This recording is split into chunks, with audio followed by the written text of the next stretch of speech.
Good evening and welcome to the Everett Public Schools Board of Director meeting tonight, March 21st, 2017. It is with a heavy heart tonight that I take the gavel in place of our colleague and friend, Ted Wenta. As many of you know, Ted is continuing his battle with cancer, and I respectfully ask all of you to keep both Ted and Teresa Wenta in your thoughts. Thank you. May you please stand and join me for the flag. Pledge allegiance to the flag of the United States of America and to the republic for which it stands, one nation, under God, indivisible, with liberty and justice for all.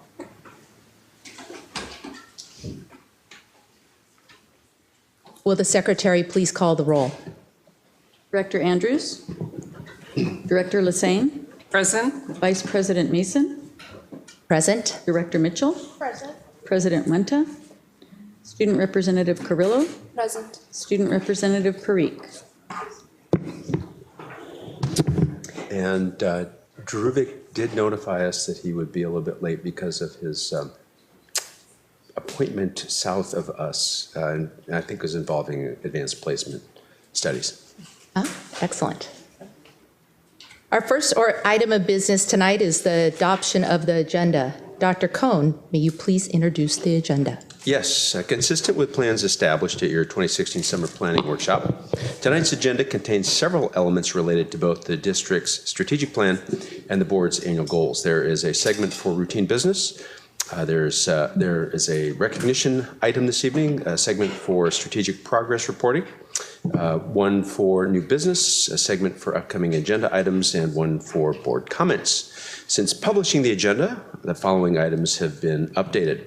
8.1, the Superintendents Report, will be updated during the meeting as is customary for our regular meetings. Item 14.3, upcoming agenda items for April 11, was adjusted to reflect some future agenda changes for a strategic progress monitoring item.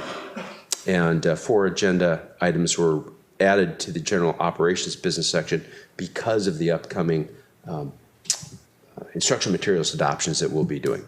So the board may elect to change the order of business by a majority vote of the members. Just a quick reminder that this is not the point where we remove items from the consent agenda. And other than that, the agenda is as it was published to you, and we ask your approval of it. Okay. Is there a motion to approve the agenda as modified? So moved. Second. It has been moved by Director Lassane and seconded by Director Mitchell to adopt the agenda. Is there any discussion? Hearing none, all those in favor, please say aye. Aye. Aye. All those opposed, please say nay. The agenda is adopted. That takes us to section 5.0.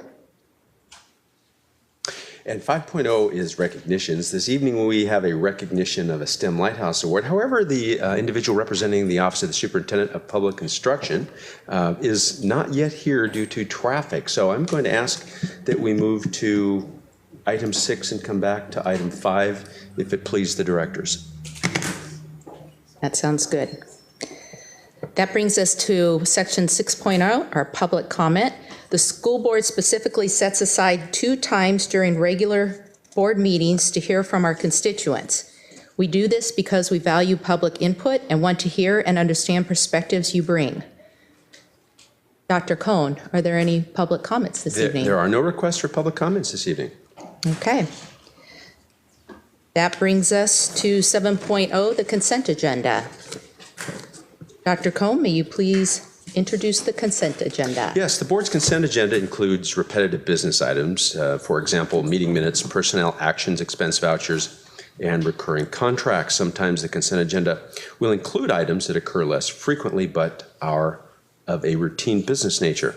The less frequently occurring consent agenda items are usually reviewed by the board in its Friday report 1 or more weeks before the board meeting when those items are scheduled to appear on the consent agenda. This gives directors time to ask staff questions about those items or to consider discussion about the policy implications of the items. If a consent agenda item is removed by the concurrence of 2 directors, that item is placed in new business and the remaining items are automatically renumbered. The board votes on the consent agenda in a single motion, and by its definition, consent agendas are not debatable. In the case of this consent agenda, the superintendent's office has received no questions or comments regarding the items. Therefore, the consent agenda is presented as published for board approval. Okay, thank you. A motion to adopt the consent agenda is in order. So move. Second. It has been moved by Director Lassane and seconded by Director Mitchell to approve the consent agenda. Does any director wish to remove an item from the consent agenda and place it in new business section of the agenda? Hearing no requests, we'll proceed to the vote. All those in favor, say aye. Aye. Those opposed, no. Motion carries. Which brings us to 8.0, the superintendent's report. And I will go ahead and start my part of the video display. Sure, it'll come up on the screen in just a moment. There it is. All right. Thank you very much. This is what we typically call a shorter superintendent's report because there's no community events. However, this one's not exactly short. Sorry. The picture on the front of the report this evening is a display of Gateway Middle students who recently attended a University of Washington Bothell STEM festival designed specifically for girls. The festival has 3 strategies. One is to change the image of STEM. One is to provide students with positive role models. And one is to provide events to encourage students to remain or become involved in STEM and pursue science, technology, engineering, and math careers. We thought you would enjoy this particular picture, and then you can see what's going to be in the report this evening. You've got a couple of agenda highlights. One, we're going to have a springboard implementation update. Tonight we're going to hear how the College and Career Readiness program is unfolding through the springboard implementation. The program framework integrates rigorous instruction, performance-based assessment, and some exemplary professional development, and you're going to get to hear from some wonderful staff who've been working on that project. Tonight you also hear a little bit about high school readiness. This provides you an update on our indicators and work with middle school students for their college and career readiness. I'll tell you, I got a call from Director Wenta today, midday, who had been through the agenda and called specifically to compliment Mr. Fleckenstein on the report he's going to give tonight, and he wishes he could be here. So this is a little bit of a new format that's going to drill down into information about students based on ethnicity and some other equity lenses. So I think that's going to be something you'll particularly enjoy. Tonight's first reading on our literacy curriculum. We've been working on this for some time. It's about a $2.5 million investment. And you're going to hear from the group that's led and participated in the assessment of the various options that have been considered. And I'm not going to take a whole bunch of time with that. You're going to enjoy this, I think. And certainly we'll have some introductory comments when we get there. Tonight, when CJ arrives, we'll maybe take a break here, and although not for cake, sorry, and learn a little bit about our STEM Lighthouse Award. We earned a 2017 OSPI Lighthouse Award because of the incredibly strong work that's going on in the district. It's a $20,000 grant, and you'll hear a little bit more about it as we get to that part of the agenda. Many of our schools are celebrating cultures, hosting family multicultural events. A number of the schools in the district have held special events to celebrate really the rich multicultural nature of our district. I think most folks who don't know about Everett don't realize how rich the diversity is within the district. These pictures here are from Woodside Elementary's recent event that really capture the enthusiasm and the pride of students and their families, really, who are sharing about their heritage. You're going to hear a little bit about ECAP saturation. I think you might have seen something in your Friday report. We're about to send some information to a number of folks in the community, and I've asked Cynthia to pop up for just a minute and contribute to this part of the superintendent's report so that you have a little bit of a sense of what's happening with this ECAP saturation report, why it's important, and what we're going to be doing about it in 37 seconds. And then she's going to talk about the next. She's going to talk about the next one too. Ready to go. Good evening. The Department of Early Learning prepares an ECAP saturation study prior to any expansion of ECAP funding. And so you can see this graph shows the saturation study results for the last 4 saturation studies here in Everett Public Schools. It starts with how many slots we currently have, how many eligible children are in the community, what % of our community then is currently being served, and how many students we have left who are unserved but would be eligible for ECAP service in preschool. You can see there's quite a difference between the 2014 study and the April 2016 study. They changed their methodology, and we wound up questioning those results because they did not correlate with what we believed we saw in our community, and it was just such an extreme difference from 2 years prior.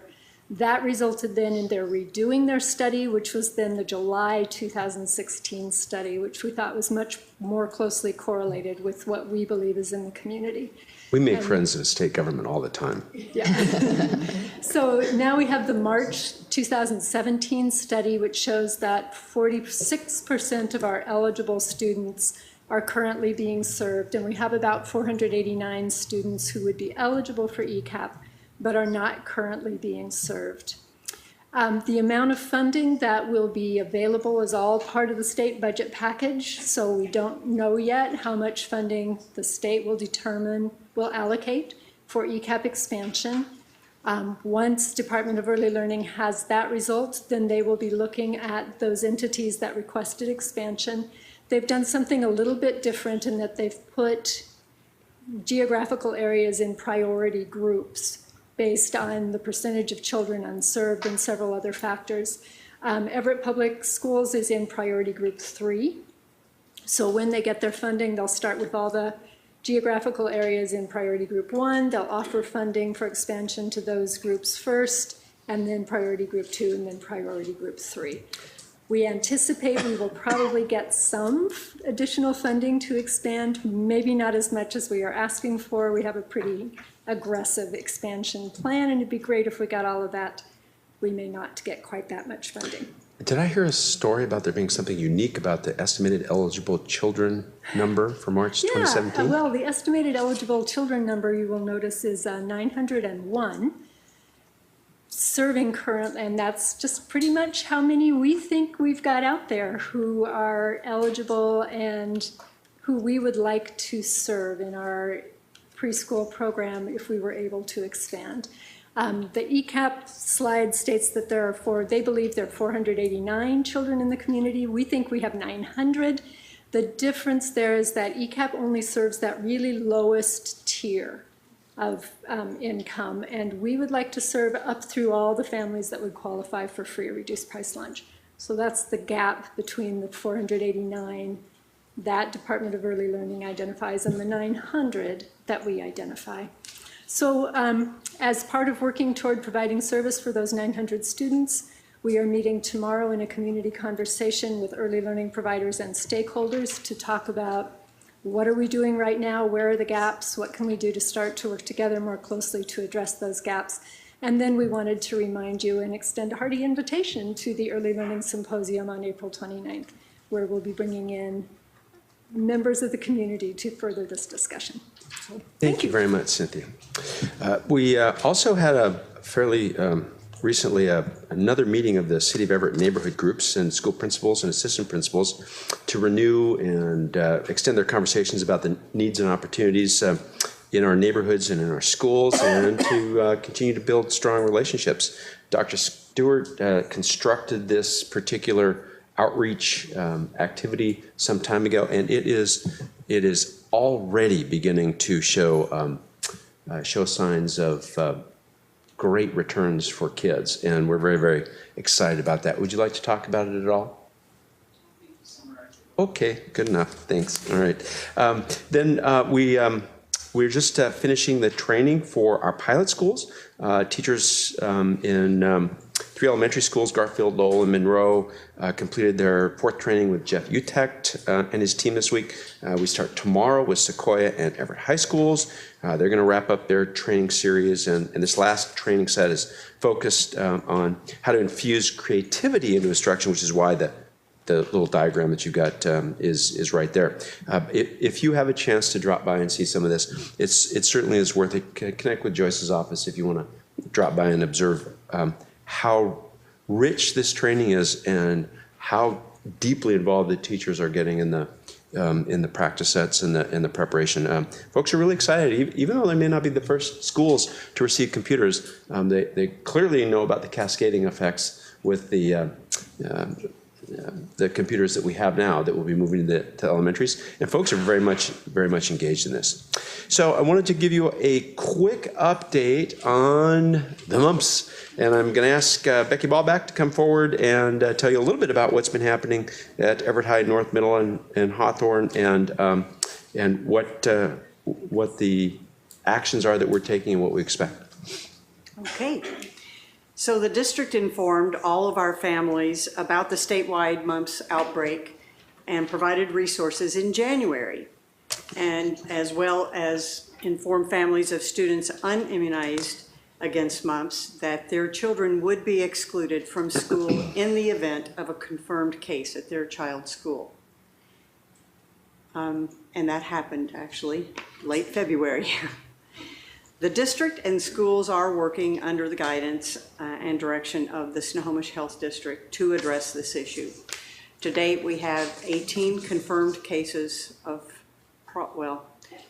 to use their language, 18 cases of confirmed or probable cases of mumps that have impacted 3 of our schools, Everett High, North Middle, and Hawthorne Elementary Schools. As a community health measure, 2 of the schools are excluding students who are not immunized against mumps. And this includes 8 students at Everett High School and 5 students at North Middle School. Our schools have worked really hard and diligently with our families and with the health district to address those educational needs of students who are still out. We held a free immunization clinic on March 11th for district families, and with thanks to Snohomish Health District and Passport Health. And we thank them for their partnership. The district has also notified other schools who may be planning on attending Everett High School or North Middle School for an event or an activity or some function about the exclusion of the non-immunized students against mumps. Notification has also gone out to our community groups to notify them about the use of the building and the people that use these facilities, to notify them about our unimmunized status. The health district has been very impressed with how well our district is addressing this issue. Thank you very much. The next item on my report is a little bit of a construction update. We had a bid opening for safety and security work for Phase 1A and B, and this was to involve Cedarwood, Mill Creek, Silver Firs, Penny Creek, Emerson, Garfield, Hawthorne, Jefferson, and Whittier. The project was to modify 4 schools with new front entrances and complete minor upgrades to 5 schools. And as I recall the comment that was shared with me on the way down to the board meeting, the status of the bid opening today is that we didn't have any bids. So we're going to be calling the people who came in to examine the projects and find out why they, yeah, exactly. And it is, yeah, you know exactly what's going on. So you've heard from us about the impact on the construction industry of the economic recovery and growth and the building that's going on, and the estimates of the costs of our facilities going up as a result. You will recall that when we built and bought during the downturn, we had great prices from construction companies that were looking for business. The market is definitely different right now. So we will be back to you as soon as we know a little bit more about what's happening in our marketplace. Wanted to thank the Mill Creek PTA. They provided a donation that's going to add some furniture to the library, and I think it's 6 tables and 47 chairs. It's very nice to have parents involved in that development. By the way, you will see some shifts, I think, in what PTAs donate for, because you've now taken responsibility for playground structures, right? So just kind of put that little footnote in the back of your mind as they begin to now shift to some other needs. Just a quick what's ahead. I think several of you are attending the National School Boards Association Annual Conference, March 24 through 27, which is this weekend. And you have a special board meeting at Jackson High School on the 30th. That starts, I believe, at 6 p.m. It's not our normal, slightly earlier start, but it's a little bit later start because we are doing our best to invite, attract, recruit lots and lots of people to this conversation about the district's enrollment growth and how to address the need for another high school in the district or high school alternatives. Can you repeat the time on that? 6 p.m. 6 p.m. Jackson High School in the Commons area, as I recall. Yeah, okay. And then you've got your regular board meeting. You have one board meeting typically in April, and that is the case this April as well. And I would note that we took the April 18 special meeting off of your calendar, and we integrated that content into the April 11 meeting and sort of skinnied some of the stuff on the April 11 meeting. And that is my report this evening. Thank you very much. I don't see CJ here, so I'm going to recommend that we go ahead on to the strategic progress monitoring items. Okay, thank you, Dr. Cohn, and all the special guests who helped with your report tonight. That brings us to section 9.0, strategic monitoring report. First up, we have a Springboard implementation update, and it looks like Dr. Stewart's going to introduce that. Yes, good evening. It's hard to believe that it was about 3 years ago, April 15th, that the Board of Directors adopted secondary instructional materials. And I say that in one little sentence, but it was a difficult task. So just want to remind everybody, some of us remember that well. So prior to that adoption, teachers, schools, and collaborative teams, they chose and they used various novels and stories from anthologies as vehicles to get kids to meet standard in ELA. So the positives about that from a teacher's point of view would be they had a lot of choice. As far as the challenges from the district's point of view, there was a need to have equitable access to rigorous instruction materials across and common content areas across grade levels, across schools, across collaborative teams. Also, we know that the most effective way to improve academic achievement is through the work of high-performing teams. And our teacher teams at that time were working in individual schools, but not across from high school to high school, middle school to middle school. And then finally, probably the biggest challenge was we knew we were about to adopt the Common Core state standards. And as you know, those standards clearly define what a student needs to know and be able to do by the end of each grade level. But even more, they were created to ensure that every one of our students graduates from high school in their college, career, and life ready. And then also an indicator for that is that the kids meet, or the students meet or exceed the high school ELA SBA. So anyway, those are some of our challenges. So like I said that quickly, but it was a challenge, and we knew this was going to be a big challenge for our middle school and high schools. So we have something that we say high expectations also need high support. So you're going to hear from 3 individuals. A 4th one isn't here this evening. These are the 3 individuals behind me who have provided this high support. So Georgia Lindquist, who leads this team, Laura Fulner-Grennan, and Lois Craig. They are out providing the high support for our secondary literacy teachers. So tonight, they're going to review the principles of Springboard, going back and reviewing those. You're going to get to see some classroom examples from our middle schools and high schools of the success indicators alive in those classrooms. Just give you the implementation progress to date. So like I said, this is our 3rd year. We're just completing our 3rd year. They're going to show you an example of the rubric that teachers use when they score the embedded assessments, and you're going to get to see the results of that of an English 3 class at Everett High School, and then share what are our continued challenges. So usually we don't spend a lot of time on these next 2 slides, but I want to point out, if you look at our goals, they match what our board did 3 years ago. They were looking at students and saying, you know, we need equitable access to rigorous curriculum content and common learning outcomes and assessments. They want to ensure that students receive relevant, rigorous, personalized, and engaging standards-based instruction, especially thinking of our Common Core state standards. And then looking here too, again, you hear those same phrases all the way through our key performance outcomes. So with that, at this time, I'm going to invite Georgia Lindquist to come up here and begin the presentation. And I just personally want to thank these three for the work that they have done, as far as especially bringing our teams together from the various middle schools and high schools. And I can honestly say from visiting classrooms, you wouldn't even recognize that these are the same classrooms that were in existence, especially at our middle schools 3 years ago, and our high school teachers are making progress too. So personally wanted to thank all three of you.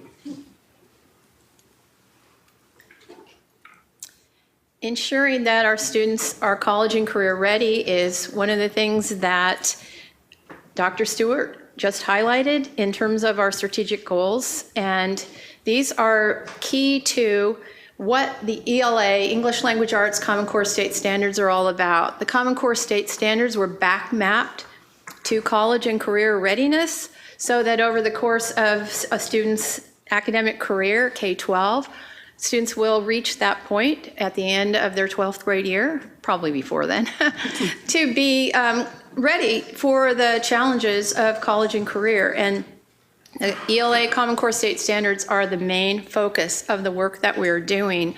And when our teachers saw the Springboard instructional materials, they saw that this was the best match possible for materials that would support teachers and students in being able to accomplish, learn, achieve with regard to the Common Core State Standards.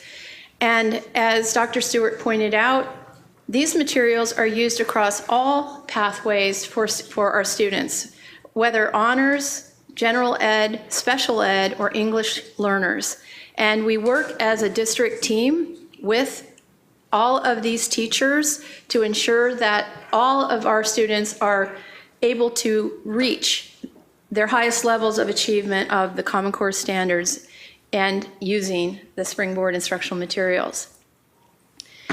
We used a concept with regard to implementation of Springboard materials, and that is implementing them with fidelity.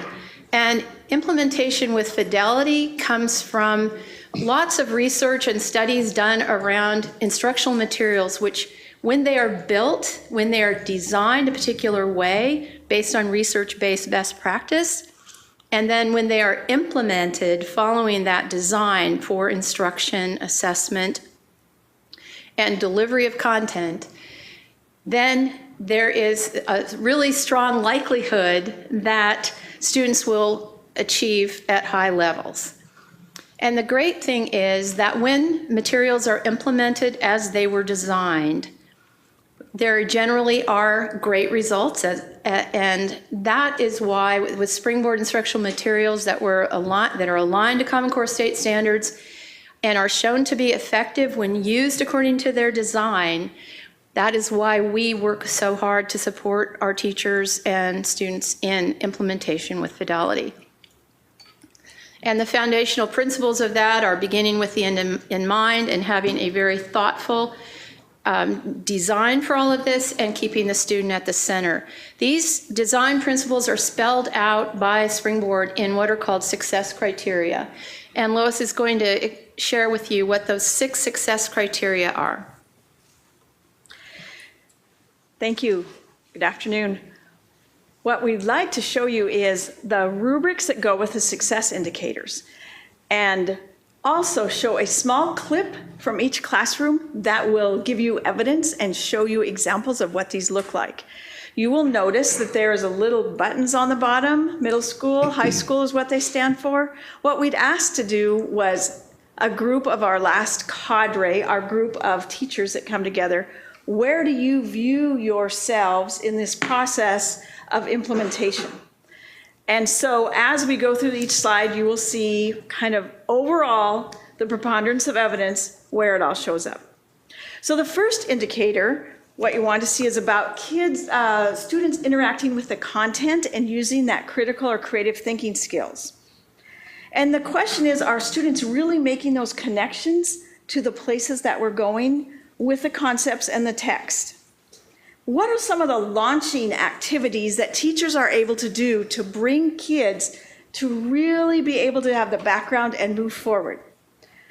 So the next part that you will see, you're going to see a clip, and I'm going to give you a little background on each clip. They're about a minute, a little less than a minute each. In this case, you will see an English 4 class at Everett High. It is the beginning launch for when they're starting their unit on Othello, the Tragedy of Othello by Shakespeare. And so on this one, you won't be able to hear the kids quite as much, but I just want you to know they did a preview of the unit, and they're using a graphic organizer to kind of lay out some of the big ideas they might see. And they're also doing an anticipation guide to show what are my positions that I'm seeing in all of this. So here we go, see if we can make this work. This plays have death or love in it. Either ends in death or... I don't have anything different now. Do you think that I should maybe do that?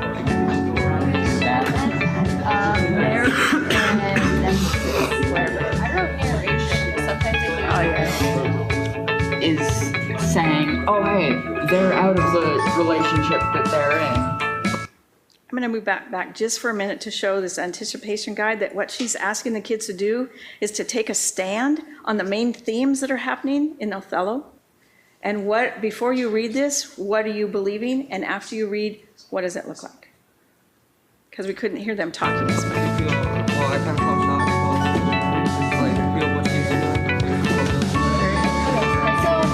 What is different about the neighborhood's treatment about Edward?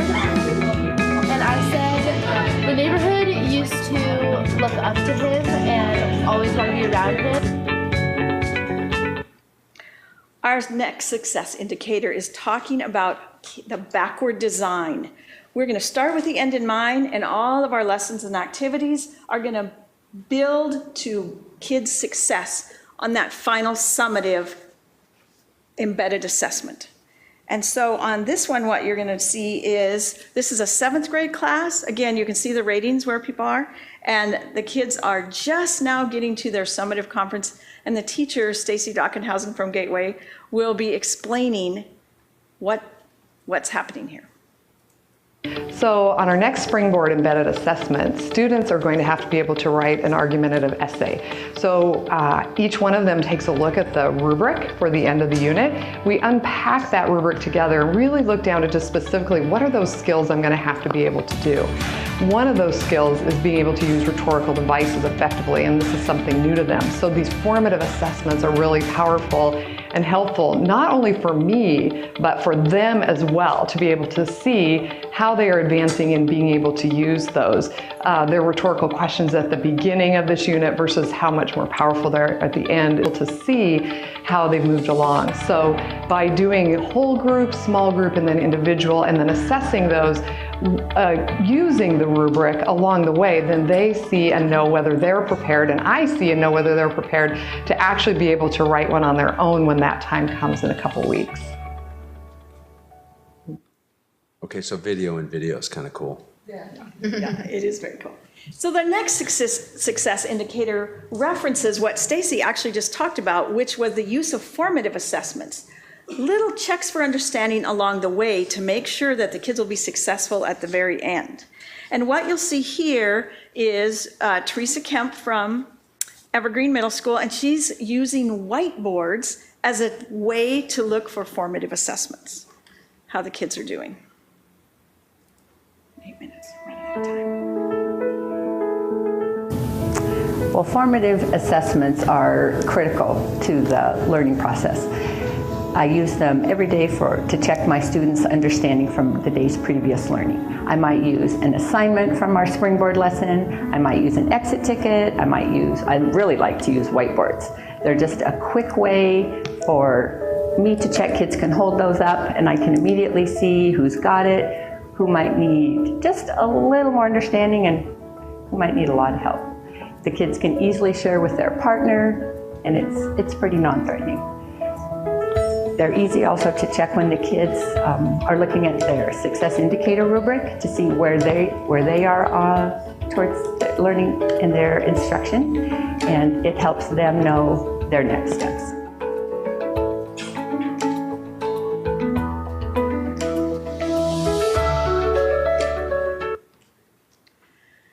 Our fourth success indicator talks about making sure that kids are not just living in the yes, no, spitback land, that you're going to have some different levels of cognition so that kids will have those higher order thinking skills and getting into some creative things that are thinking that's going on. Again, this now you will see is a English 3 class from Jackson. You did say spitback, right? Spitback, yeah. Okay, just checking. Sorry. That's how it works. This teacher's really showing the importance of getting kids to think deeper in all the things that they're going to be doing. So one important part of the learning process in developing what Springboard gives us is to really hit that cognitive engagement piece, to really allow our kids to move through the levels of cognition to hit our learning targets. So whatever the learning target is, in this case, the learning target is to really analyze what Achebe is doing through characterization in his important novel Things Fall Apart. And so we're taking the kids through all the way up through the levels of Bloom's taxonomy, starting with recall, moving up through analysis and evaluation, all the way to the creation process.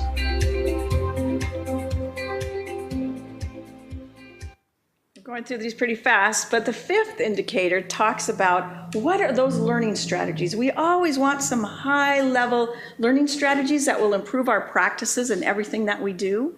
And so this little clip is a whole lesson that has been maybe just taken pieces here and there to show some different strategies that are going on. So as you see it, you will see a clear learning target, and the teacher again referencing a summative final. In addition, they were going to use a graphic organizer and some close reading skills so that they can analyze a nonfiction piece of writing using the Soapstone graphic novel. So here we go on this one. Learning strategies. As soon as I can find this, here we go. So I want you to think about that. Quickly talk in your table groups. What is that a picture of? Before I even show you, talk to your table groups. It's a picture of Looking at that picture, just tell us, what do you see in that picture? Open up in your Springboard to page 131, I think. So here's that essay I was talking about that we're actually going to look at today and analyze together and with partners, and then end with doing a strategy called Soapstone. Kind of talk about how are we going to analyze this text. Okay, so on the left-hand side in your My Notes section, will you please write with a pencil during reading? And then go halfway down and write after reading. And then just give me did a close reading of it and analyze the text, but you did your metacognition, your thinking on paper, because we couldn't write in here, right? And our final success indicator references what are the ways that we are adjusting the lessons and the activities and the concepts to meet the needs of all of our kids. What are the differentiation strategies that we've been able to use? This clip you will see is a teacher who recognized when they were working on Animal Farm as a group novel that there were some kids that did not understand what was going on, so she pulled them aside and had a small session with them to help them move on. Sorry.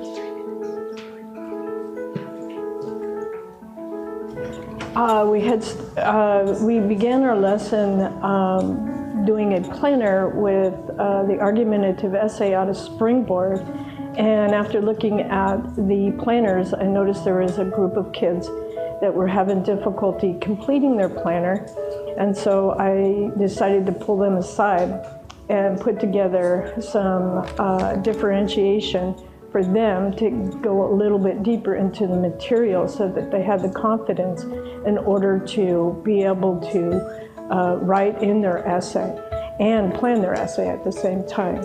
So looking through all the planners, the kids were chosen from that.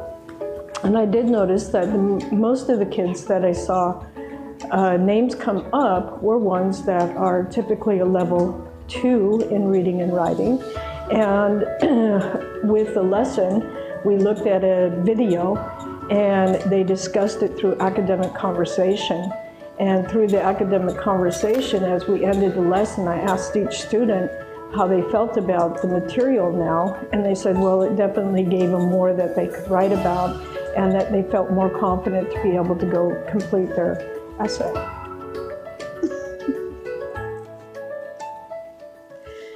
So those are the success indicators, and we've asked teachers to look at them and kids look at them. And now I'd like to turn this over to Laura so she can talk about the ways that we are supporting teachers. So you've gotten a little bit of a glimpse into the rigorous English language arts courses, and in order to ensure equitable access to those courses for all students, we really have been tailoring our support for teachers this year for these different pathways, but then also offerings for all groups, regardless of the pathway they're in. So for instance, our English language English learners are implementing the new EL edition, and they're being given the opportunity to provide feedback to Springboard about what works and doesn't work for the 2017-18 edition. So that's a really neat opportunity that they've been given and have been working with. Our special education teachers have been given opportunities to embed the Common Core state standards into their IEPs to make sure that students can access the Gen Ed classroom. And the specific focus for general education teachers this year has been with our English 4 course. Having switched from a semester-long course to a year-long course, we've really had to tailor specific support around what that looks like in regards to instructional mapping. And then the honors pathway course, those teachers who teach 6th and 7th grade honors courses have met to really figure out what that looks like, what the curriculum looks like for those students to make it different and more accelerated.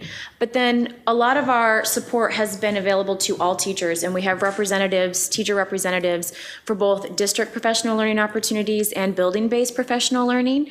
So one example is representation on our district PLC. This year we're really happy to be able to say that we have special education reps on that team, EL reps on that team, and it's just a nice diverse group to make sure that all voices are being heard and all students' needs are being met.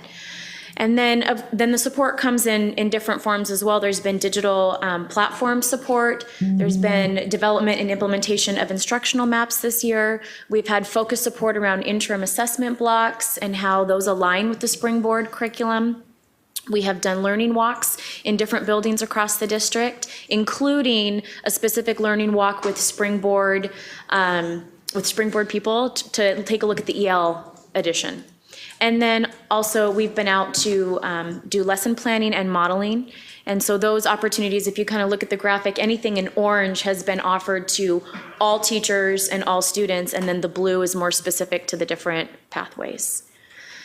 Moving forward for the remainder of the year, we're really tailoring our support at the building level, and we're doing that around the school improvement plans and focusing specifically on the high leverage strategies and related success indicators that were called out in school improvement plans. And we had our secondary ELA professional learning community really align those two and think about what they needed to focus on this year. And so we're moving forward by planning with teachers and administrators at the building level, and those conversations have started already so that we can create a more tailored support plan for them and then implement it again at the building level with English language arts, special education, and EL teachers.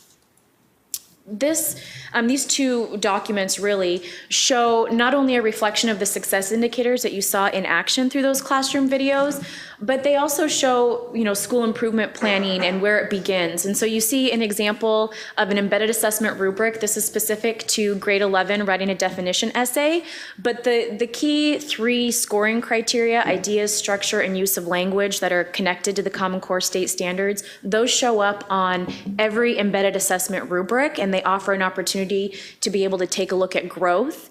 And from that, when you start with the backwards design model, teachers look at the rubric and they're able then to create the common content and common course outcomes. And so what you see on the left there is an unpacked embedded assessment, one version that many teachers in the district use, which is the stoplight. And so as they unpack the embedded assessment with students, those sticky notes get placed on the stoplight according to where students are at the beginning of the unit. And then as they learn and progress through the standards, then those sticky notes move to show hopefully that they're moving into the green and able to show success through that.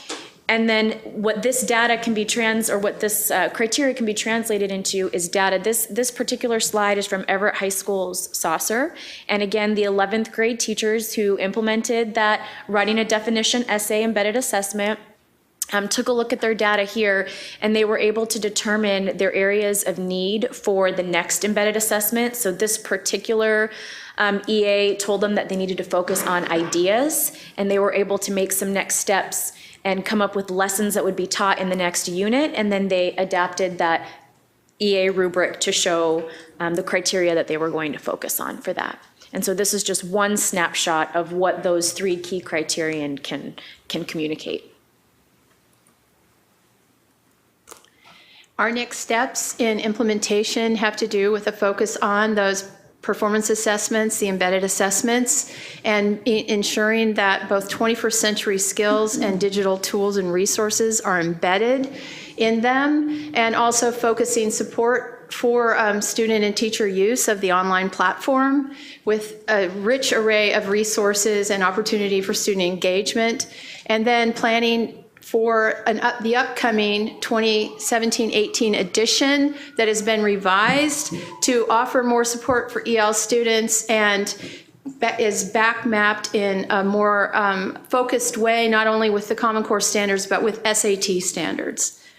And our challenges are to continue this ongoing professional development of not only teachers, but also administrators so that they can be effective in their support of teachers and our PLCs at each building, and ensuring that we have a really strong leadership team at the district level of these teacher leaders, and that they provide strong support and focus at the building level for the PLC teams across gen ed, special education, and EL teams. And then really ensuring that people have access to and feel comfortable with utilizing that online digital platform. So tonight in this presentation, we reviewed foundational principles of Springboard, shared implementation progress, showed some examples of Springboard success indicators, shared the Springboard rubric, an example of students' progress on that, and shared our challenges and next steps.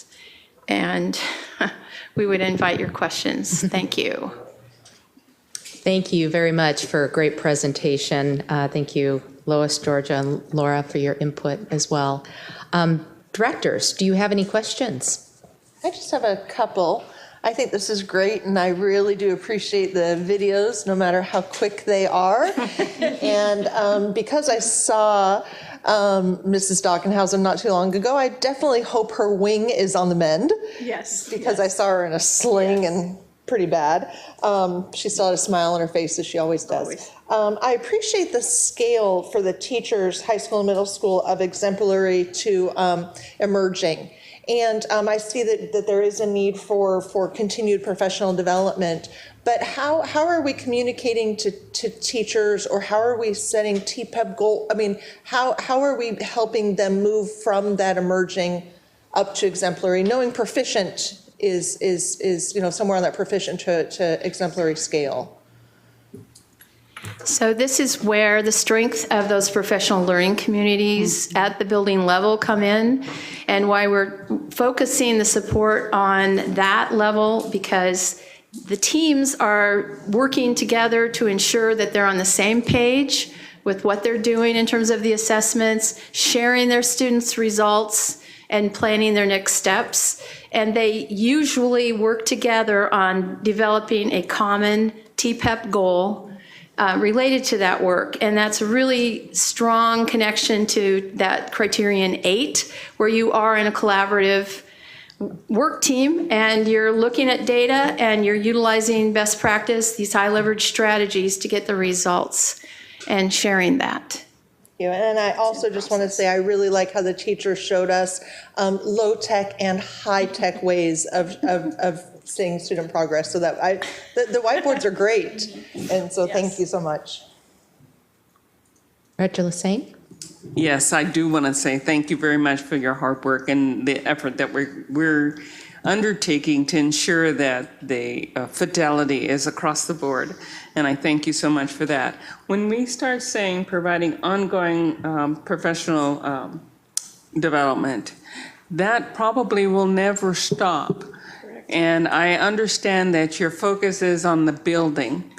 Is there a plan to do professional development, grade specific across each building? So middle schools come together to find out what's being done at their schools that they can work and share with. High schools come together, elementary school comes together, so that this way we can ensure the foundational experience that a kid experiences up in, say, Everett High School is the same foundational experience at Jackson. We're working right now to have a common mapping guideline for the whole district. And as we get together as a district leadership team, because we can't bring everyone in all at once, we can't bring all the seventh grade, but we have voices, and they come together and say, here is where we are right now. We just had one last month. Here's where we are, here's where we're going, here are things to share. And we have put many things up on the portal so that they can access each other's work, the materials, the PowerPoints, whatever, the launching, the concept, all those kind of things we're working on. But we did find also that when we had 48 people together in the room, we were not meeting the needs of everyone that we have. So we just started going out to the individual buildings, so we'll have 9 meetings in the next couple weeks, just to say, where are you? Where do you want to go? What are some concerns you have to customize where we are, knowing foundationally that the common conversations with district mapping, and as we get together with our leadership team, that provides a foundation for where everyone's going. Thank you very much. I do like the videos. I'm a video kind of person. I enjoy Thank you, those Dr. very much. Stewart. Yes. And I wanted to just say that back to Director Mitchell's question about how this is growing, what Lois was just talking about in terms of that direct building support is also going to be a way to shine the spotlight on those success criteria and which high leverage strategies identified in this school improvement plan directly help with those, and be sure everyone's on the same page with those and have all the resources they need to be able to reach the goals they've set, utilizing those strategies. I think after all of Mike's pretty pictures and his construction updates and now all your videos, we're really going to become addicted to the technology, just like our students. Thank you. I have to say that this presentation really outlines the complexity of implementation and adoption of this nature. Here we are 3 years into it, and there's still a lot of work to be done. And I appreciate all of you for continuing that work and for helping our teachers hone their skills in this area. And my only request would be that next time at our next update, when we see you again over this, that maybe we have some student voice in there as well. That would be fun to hear how the students are engaging with the material. So, thank you. Good idea. Thank you. Oh, I'm so sorry, Amy. I'm new at this, you know. Can you come back and if either of our student representatives have any comments or questions? Actually, I do. So I see that one of the challenges is implementing support for teachers and students with the online platform. And I was wondering how would you, if you have any idea, how would you support them? Because I know for a struggle for a lot of schools, well, I had English 2, I think, with Springboard, you couldn't bring the book home. So if you had to do homework, you had to do it online, but I know online didn't work well for students and there were so many struggles with it. And I also know that for you to take the book home, you had to like print papers. So I was wondering if there was any plan in changing that way, that so either students can actually use the online platform or take the actual book home to do their homework? Yeah, we're ensuring that every student has a book, a hard copy book that you should be able to write in and respond to. And that is going to be something we keep in place over the next few years.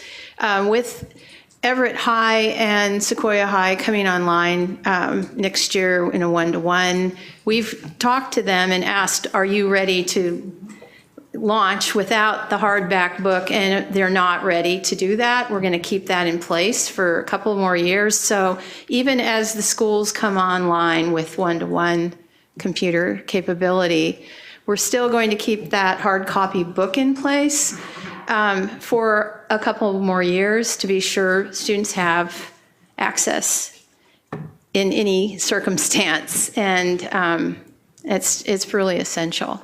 As we make this transition in other courses too, to an online platform. And the challenge also is just access to those computers because everyone's hungry for them. So I just want to thank the team that put this together. I know you spent a lot of time assembling this and designing so that we could provide the directors a window into what's happening in classrooms. And this was, from my perspective, particularly effective at doing so. I also want to thank you for all the work that you've done. This was Dr. Stewart, what, a $500,000 instructional materials investment plus the annual consumables, which is new for us in terms of particularly secondary, at least at the secondary level with us, on this scale. And the professional development, the ongoing investment in professional development is particularly important. We hear from students when the materials are not used with fidelity as they were designed to be used. We hear complaints from students because it feels like they're being given workbooks to work in and it's not very much fun.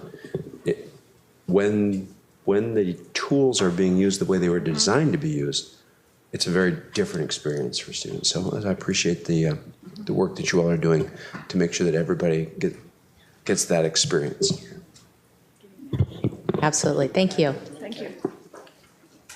Well, I think we're going to jump back now to section 5.0.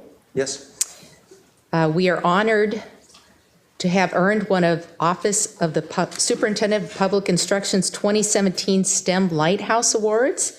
And tonight we have OSPI STEM Supervisor Clarence Dancer with us, I believe. And Dana Riley Black is going to introduce him and her team. Thank you.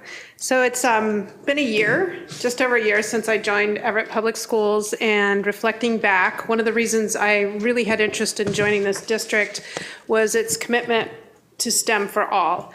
Rather than designating a single school as the district's STEM school and then checking the box, Everett had a commitment to all students, pre-K through 12, having access to high-quality experiences in science, engineering, mathematics, and CTE. And as my prior role afforded me to work with many schools across Washington State, I knew that such a commitment to STEM was very unique for a school district. And so last fall, when I was here and afforded the chance to work with staff to submit a STEM Lighthouse proposal to the OSPI, I thought it an appropriate opportunity to showcase Everett and the story and its commitment to STEM. A second reason that I had interest in joining the Everett Public School staff was the STEM staff here. I knew most of these folks before I came here, and it's because of their good work. So this evening, there's several of our team members are here to accept the award. And while this group really does amazing work, we recognize that there are many, many more people involved with the district's STEM efforts. And we would like we'd like the district's STEM stakeholders to be recognized and their relationship to this award, so we'll have a celebration later in the spring rather than this evening. But to that, it's my pleasure to introduce one of my longtime colleagues, Clarence, or CJ Dancer, OSPI's STEM program supervisor. And he can take it away from here. Thank you. Oh, sir. Well, first of all, good evening. Thank you for giving us this opportunity and changing the time. I thought leaving my office at 1:30 was going to work. Apparently, that was not enough time. So here we are now. All right.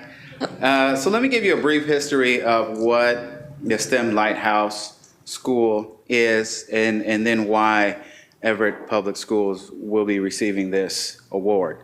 In 2010, state legislature wanted to expand STEM throughout the state. There was this cool slogan that was going around that connected science, technology, engineering, mathematics, STEM as we know it, STEAM for some. And we really want to do more as a state to celebrate the works that is currently being done within different districts and schools, but to also encourage the growth throughout the state. And with that, there was an initiative to define what STEM meant for the state, as well as how do we show what other districts and schools are doing and recognize that, and then create this idea of a beacon or some way for other districts who want to get into STEM can go and talk to these districts. And so with that, they formulated a program called the STEM Lighthouse Schools. And with the STEM Lighthouse Schools comes a $20,000 grant to continue the work that they're doing. But the idea really is about being a beacon for the state around this idea called STEM, all right? And so since the first year of awarding, which was in 2011, to now we have a little more than 40 awards that have been given out, mostly for schools. I think now we're up to 6 districts who received the award. The original language was for middle school and high school, but as we started to dig, we realized elementary schools and districts were also doing quality work around STEM. So why Everett? Why this? Well, first they applied, so that's important. And there was a team of, I believe it was 8 of us within OSPI that looked at the applications. And the team was CTE, it was science, it was math, it was tech, computer science. We all looked at these applications. And Everett's application was actually one of, if not the strongest application that was provided. And that allowed me an opportunity to come and actually visit. Now, I had heard a little bit about what Everett was doing, so it wasn't a surprise to actually be here to see the work that is going on. And when I make these visits, you know, the toys and the trinkets and the shiny things, those are cool to see all that stuff, but I'm looking for more, right? I'm looking for what is the buy-in? I'm looking for the culture. I'm looking for, is this something that can be duplicated in other districts? And I came here, and it's a great building. It's a nice building. It's good to be back in this building. But I got a feeling that STEM, this idea of STEM, is really foundational to the education that is provided here for students at all levels, K-12, and even beyond in some aspects. And it even stretched into teacher professional development with the idea of really working with, does that mean I'm done? Am I done now? Do I stop? Really working with the teachers to understand how to provide an educational structure that is STEM-like. And when I say STEM-like, sometimes we get caught up in this idea of science, technology, engineering, mathematics, because that's what it stands for. But really, it's a way of learning. It's a way of utilizing the tools that you have to come to a solution. And it really can be expanded beyond those 4 areas, right? It really encompasses everything that we do as a person, everything we do as a learning environment. And when I came here, I saw that. I saw that from the top. I saw that, I hate to say the bottom, but I saw that to even down to the children. The leadership preached this idea of all students, this idea of learning in this capacity, and the students had it, right? The students knew that this was part of how they learned. And I spoke to students who felt like they were a part of this process, a part of this district. And I spoke to leadership that felt like this was the direction, this was the vision, and they're not done yet, but they're on their way. And that is what I look for when I look for a STEM Lighthouse school or district, if you will. And I'm happy to say that I saw what I wanted to see. I'm happy to say I saw what I had been hearing from the the talks around the state, and I'm happy to award this district with the 2017 STEM Lighthouse School. And if I can have the team come on up, please. So with this, you get $2,000, or $20,000, excuse me. We'll check the ladder. I took 18. You get $20,000, but you also get some cool items here. You get a banner and a plaque. And so I will read the plaque, but the banner also says the same if you want to. I believe there's a picture that's going to happen at some point. And it reads, Everett School District, Washington STEM Lighthouse School, 2016-2017, exemplary instruction in science, technology, engineering, and mathematics, awarded by Washington State Legislature, State Superintendent of Public Instruction, Chris Raythal. Congratulations. Dana, would you like to introduce your team, and then we can maybe gather for a little bit of a photograph up here? Well, introductions first. We want you to introduce. Yeah, absolutely. I think most of you have met almost everybody here, but Andrea Cartwright is our science and engineering supervisor. Kim Griggs is our ELF extended learning facilitator. Jenna Sanchez is our elementary mathematics facilitator. Kathy Stillwell is our math and computer science specialist.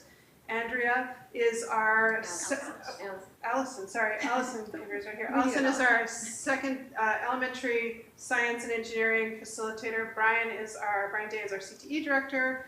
And Andy Savalt is our career connected learning facilitator. And there's a couple folks missing. It's just Andrea and Shannon. Andrea, Kathy. I'm right here. Kathy. Okay, I think we're missing a couple people. Okay. Well, thank you all for the work that you've done to earn this award. We're very proud of all of you. Thank you. And I think we're going to do a quick photo right up here. So if you can bring that beautiful banner and Brian, your little piece of glass there. Be careful, it's on it. Yes, it's a magnet. Don't drop it. Don't drop it, yeah, don't drop it.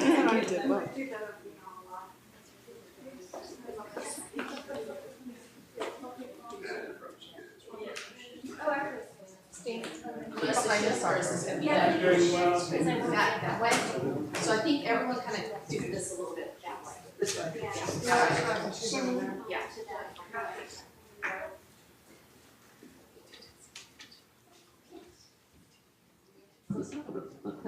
We'll get there. All right.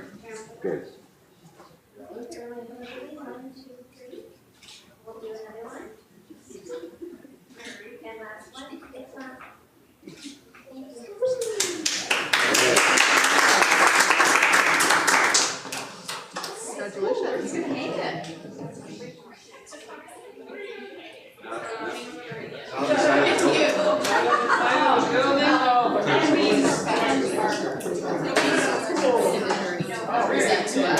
You got all the minutes.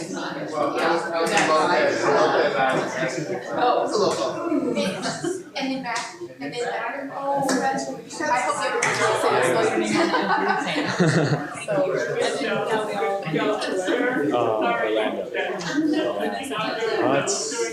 It's the last week of school. Oh, it is? Yeah. I see how you listen to test or anything. I think it's right after finals. I'll let them know, yeah, sure.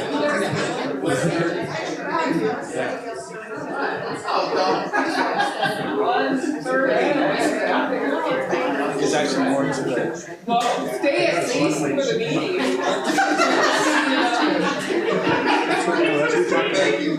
That's good. Thank you.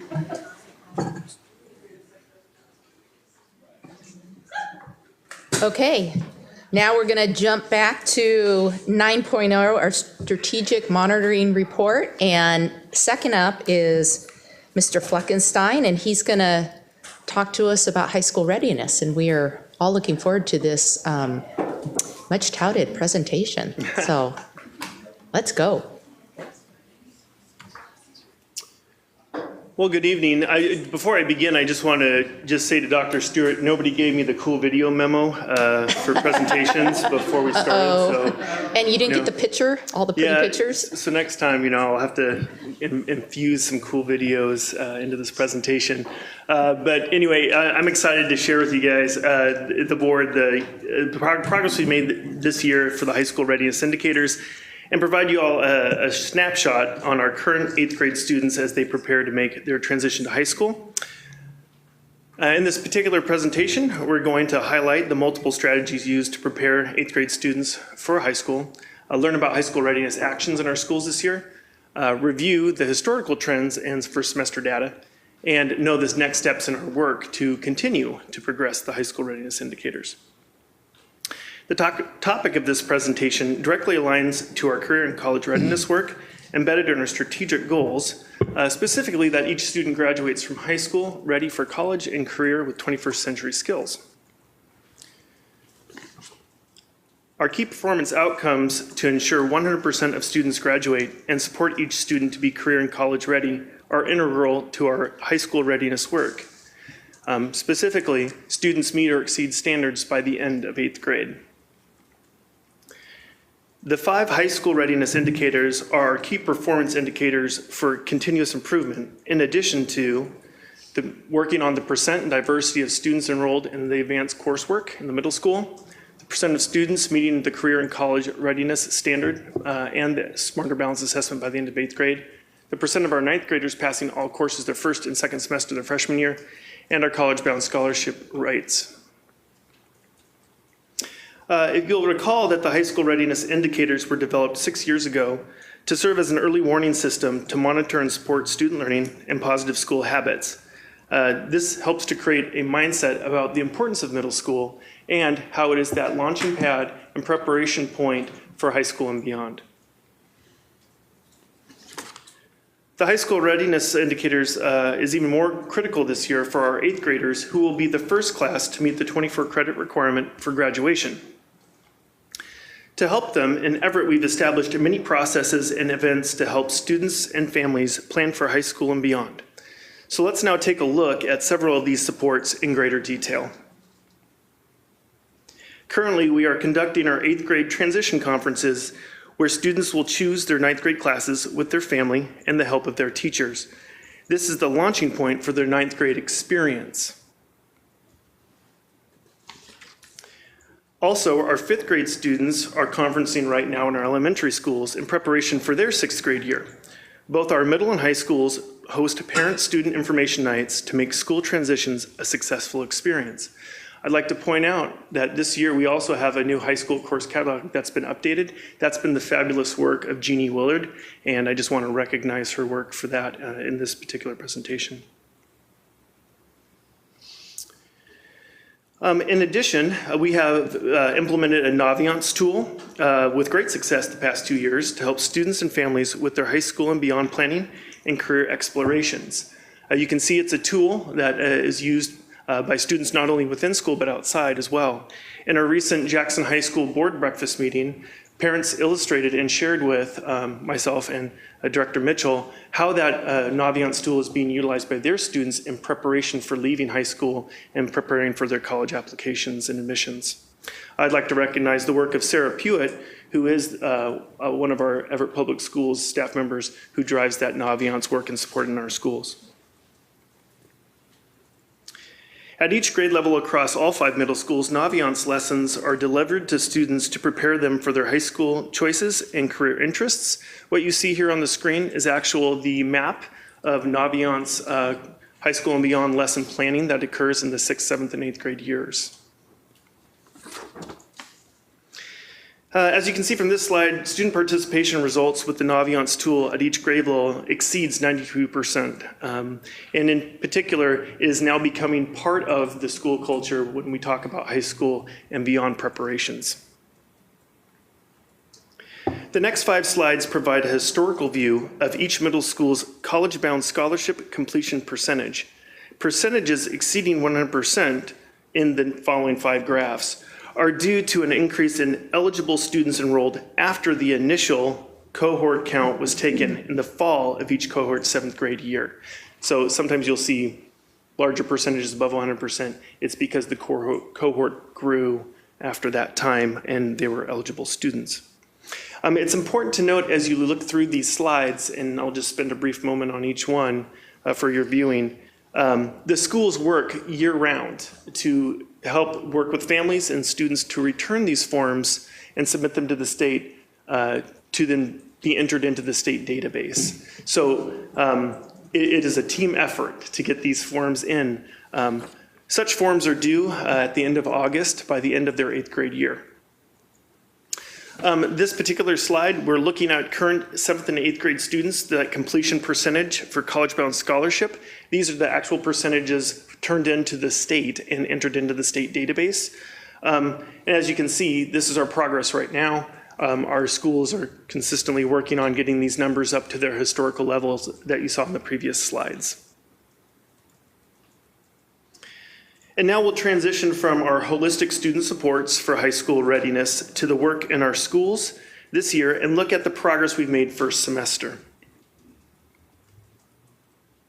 Our middle schools have been taking action this year to use the indicators as a means to monitor progress and equity, increase participation in rigorous courses, and improve academic performance. In particular, this year we implemented the Spanish elective for our 8th grade students, in addition to several elective offerings in STEM, including computer science, the apps course at 2 of our schools, and then a zero-period PE gateway to help increase the amount of students who could access electives during the school day.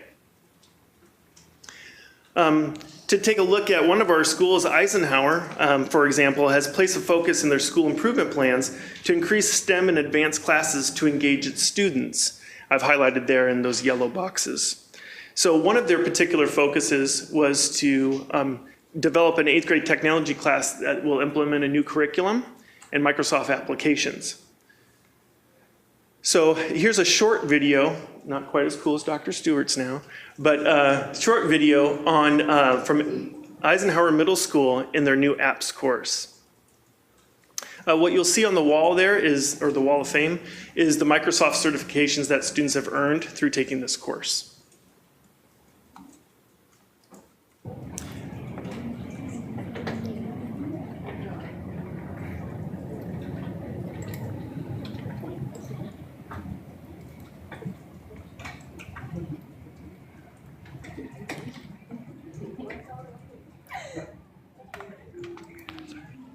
I'm just gonna go close here.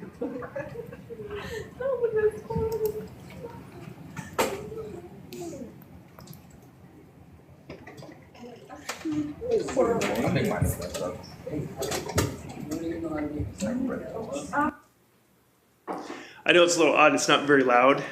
It's because they're so focused on their computers. There's not a lot of socialization in this class. But just when you look at the screens that were presented in the video, I don't think I worked on a computer screen doing that kind of work when I was in 7th and 8th grade. So it's just a great thing to see that our kids at such an early age are pushing themselves with technology to learn greater and more rigorous coursework. Taking a look here at Heatherwood's school improvement plan, you can see a focus is placed on reducing the number of D and F grades. This is an action that you'll see across all 5 middle schools using student performance data and embedded within their school improvement plans to actively apply and work those high school readiness indicators in core content grades. So let's take a look at historically in 6th grade, what has our performance in the core grades looked like? The graph that you see above you, there's a little through line there, a 5-year average of 11% of students at level 1, meaning that 11% of our students at the middle level, on average across the last 5 years, have had at least 1 F on their first semester transcript in 6th grade. When we look at their performance this year, we see a reduction of 4% of level 1 students. Only 7% of kids this year in 6th grade have an F on their transcript or their first semester coursework. Taking a look at 7th grade, the last 5 years average 12% of students were level 1, having an F, 1 or more Fs on their first semester transcript. This year we see a 3% reduction in 7th grade down to 9%.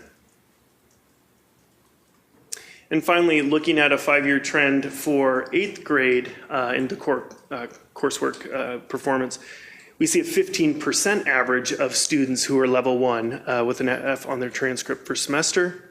This year, we see an 8% reduction down to 7% for 8th grade. Historically, this is the greatest performance, so to speak, for an 8th grade class when it comes to the high school readiness indicators and core grades. Meaning that our students continue to improve, and our teachers and our administrators continue to help support systems to help students pass their classes and meet those requirements. I'll also point out in this particular slide, 50% of the students combined for all 5 middle schools have a B or better in all of their classes first semester. That's the 50% you see. The second one, the 27%, has a C or better in all of their classes. So, combined, we don't see a lot of students with D's and F's on their transcripts holistically. That's for all classes. And I think that's quite impressive work that the middle school principals have done this year to work with their 8th grade teams, getting them ready for high school. A different view here. For 8th grade, when we apply a lens of equity to this data, we can see our progress a little more clearly as we work to close the gap between all subgroups. Remember, we are working diligently to make sure that there's no difference between subgroup performance or participation when it comes to rigorous coursework and achievement. So just to point out here, for example, in the 8th grade class, we saw last year 175 students in 2015-16 in 8th grade who were at level 1, having a D or having an F on their transcript. This year we only see 92. That's a significant reduction from last year. We see that also in improvements from last year to this year in 6th grade. Holistically, though, from last year's group to this year's group in 7th grade, there's been an increase. And so while the high school readiness indicators, we really focus on it right before they go to high school, it needs to be something that we're looking at all 3 levels consistently over time as we move students through the middle program. So things to celebrate here. Nearly 50% reduction in failing students in 8th grade compared to last year, and that's excellent. We also saw an increase in that 7th grade percentage. Typically, we see a 1-2% increase in the number of students who have a failing grade from 6th grade to 7th grade to 8th grade. This year, you can see that 7th grade class as a whole has kind of not fit that pattern. One reason for that is the 7th grade cohort as a whole this year is quite large district-wide. It's about 130 or so more kids than it has been in the past in the other grade levels. So maybe that is an impact to it. It still means, though, we need to help all of our students at each grade levels really work those high school readiness indicators. Moving on to attendance, you guys, the board is aware that attendance is a huge priority for us. Attendance does matter in school. If they're not here, we can't educate them. We can't help support them. So recently there were changes in the last legislative session and revisions newly adopted here for 3122P attendance changes are working with schools to establish more healthy relationships with our parent population and our students. A community truancy board has been an additional pilot that we've done this year to work on that relationship. OSPI has set that target of 10% for excused and unexcused absences, which is 18 total days per year absent, as chronic absenteeism. So our high school readiness indicators here, and it's a calculation of unexcused absences only. Remember, a level 4 student has missed first semester 3.5 days or less. And a level 1 student in the following slides has missed 94% or 11 days first semester or more. So looking at the data here, we see that in 6th grade, we only have a 0.6% of students who fall into level 1. We see a very small number of students in that 94 to 98% range as well. The vast majority are level 4. This is a continuing trend. We see it increase a little bit over time as we go through the grade levels with students at each of the schools. And then finally here in the 8th grade students getting ready for high school. What's really important to know about attendance, in addition to the work that we're doing and will continue to do, is attendance, we need to take a more holistic approach to the way that we are addressing and monitoring attendance. And there's a few things that we're doing right now and for the future that I'd like to share with you. So while we don't see a large number of students with the unexcused absences in these particular indicators, I do want to point out that 94% of level 1 and 2 attendance students in the data you just looked at in 8th grade are low income. So a high correlation that we see between low income and attendance problems. Okay? In addition, 51 out of 66 of those students, 77%, also have at least one D or F on their transcript. Once again, I think a predictive correlation that we could all make, but the data reinforces our predictions. So aside from this, the next step for our district is to analyze the high school readiness indicators and maybe even reestablish the way that we look at it by looking at total absences and not just the unexcused absences in the future, because it tells a much different picture when we look at total absences combined. And I have some summary slides on that here towards the end as our next steps. Taking a look at the next high school readiness indicator for Washington State history requirement, we see that 83% of our 7th grade students have already met the Washington State history requirement, while 17% have not. It's important to know that at several of our schools, we offer Washington State history intentionally second semester to make sure that any students who have moved in from other districts or students who might have failed first semester have a chance to recover that second semester and meet the requirement. So while the data might not appear to be great, it actually is intentional, and that 17% you see there, except for special situations, is enrolled in a class again second semester to meet that requirement. In addition to that, when we look at our current 8th grade students, only just about 7% have not met the requirement.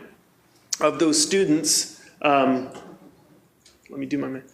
6 of the 7% who have not gone in, so that would be right around 85% of them are enrolled in a class second semester. Some of them have moved in quite late and weren't able to get in time to receive that credit. But we have summer options for them, and we can get them engaged in that to make sure they're entering high school with this requirement met.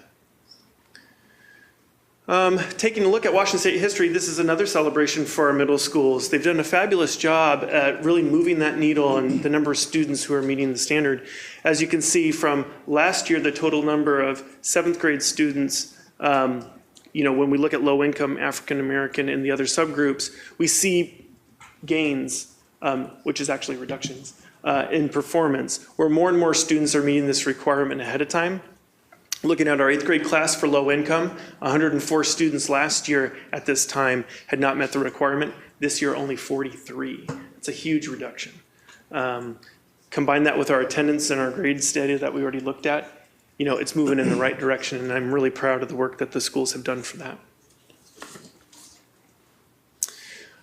So, as I had described, Washington State history continues to be something that we focus on to make sure kids are high school ready. I had already shared with you this slide, unfortunately, that we have worked to get all of our kids through this requirement and intentionally offer section second semester to address that issue. The next 5 slides that we're going to see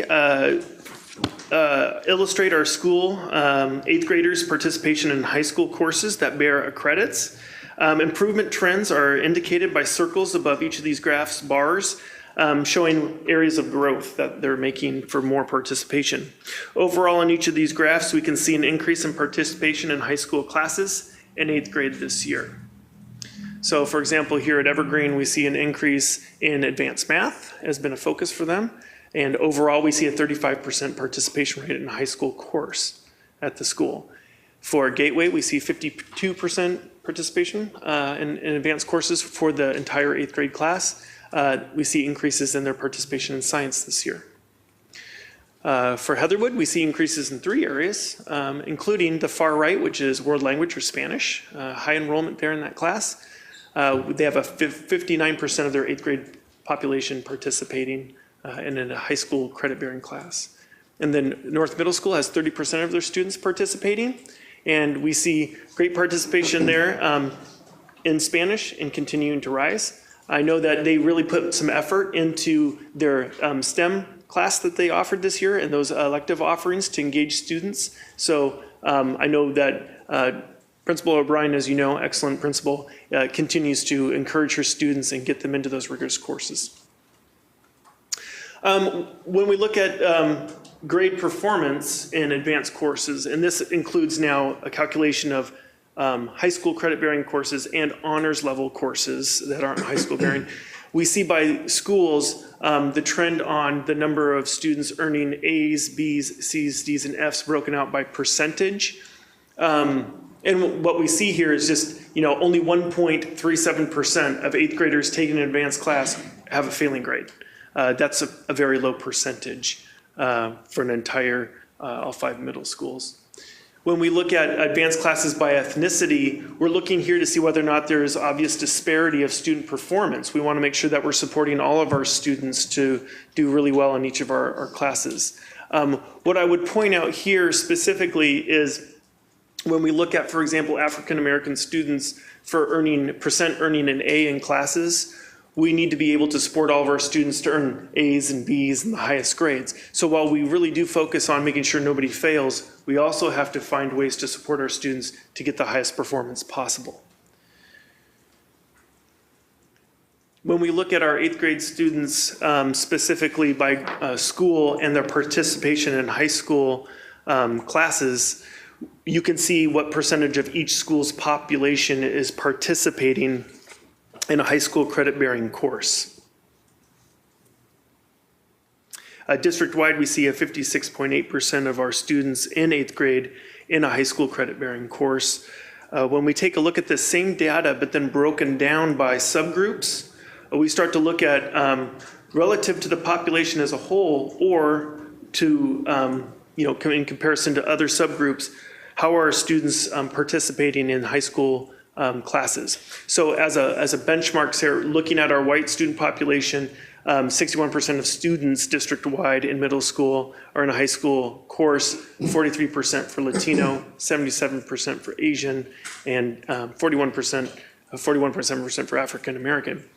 What I did at the bottom of the slide is just kind of show you is if I combined all non-white subgroups, what is their participation percentage, and that's 57%.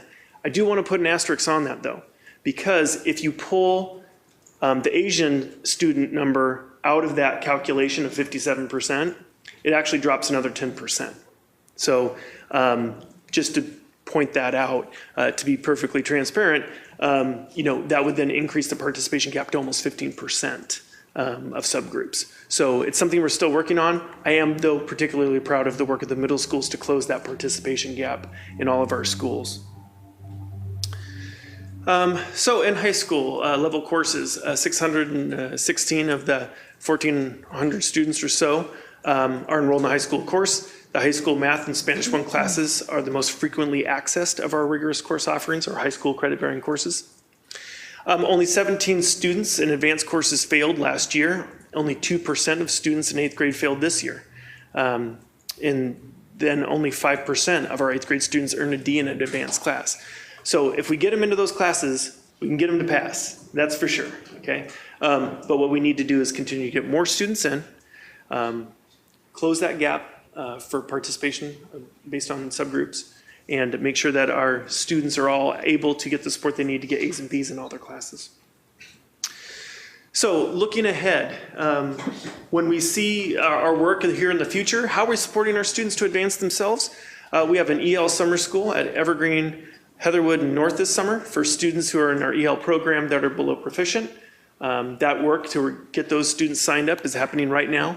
In addition to, we're rolling out a new math summer school program at Evergreen, Heatherwood, and North this year. In specific, it'll be 4 hours a day for 6 weeks. Those classes will be designed to advance students in the math pathway to then go to the next class, so basically hop in the advanced pathway so they can get into more challenging options in high school.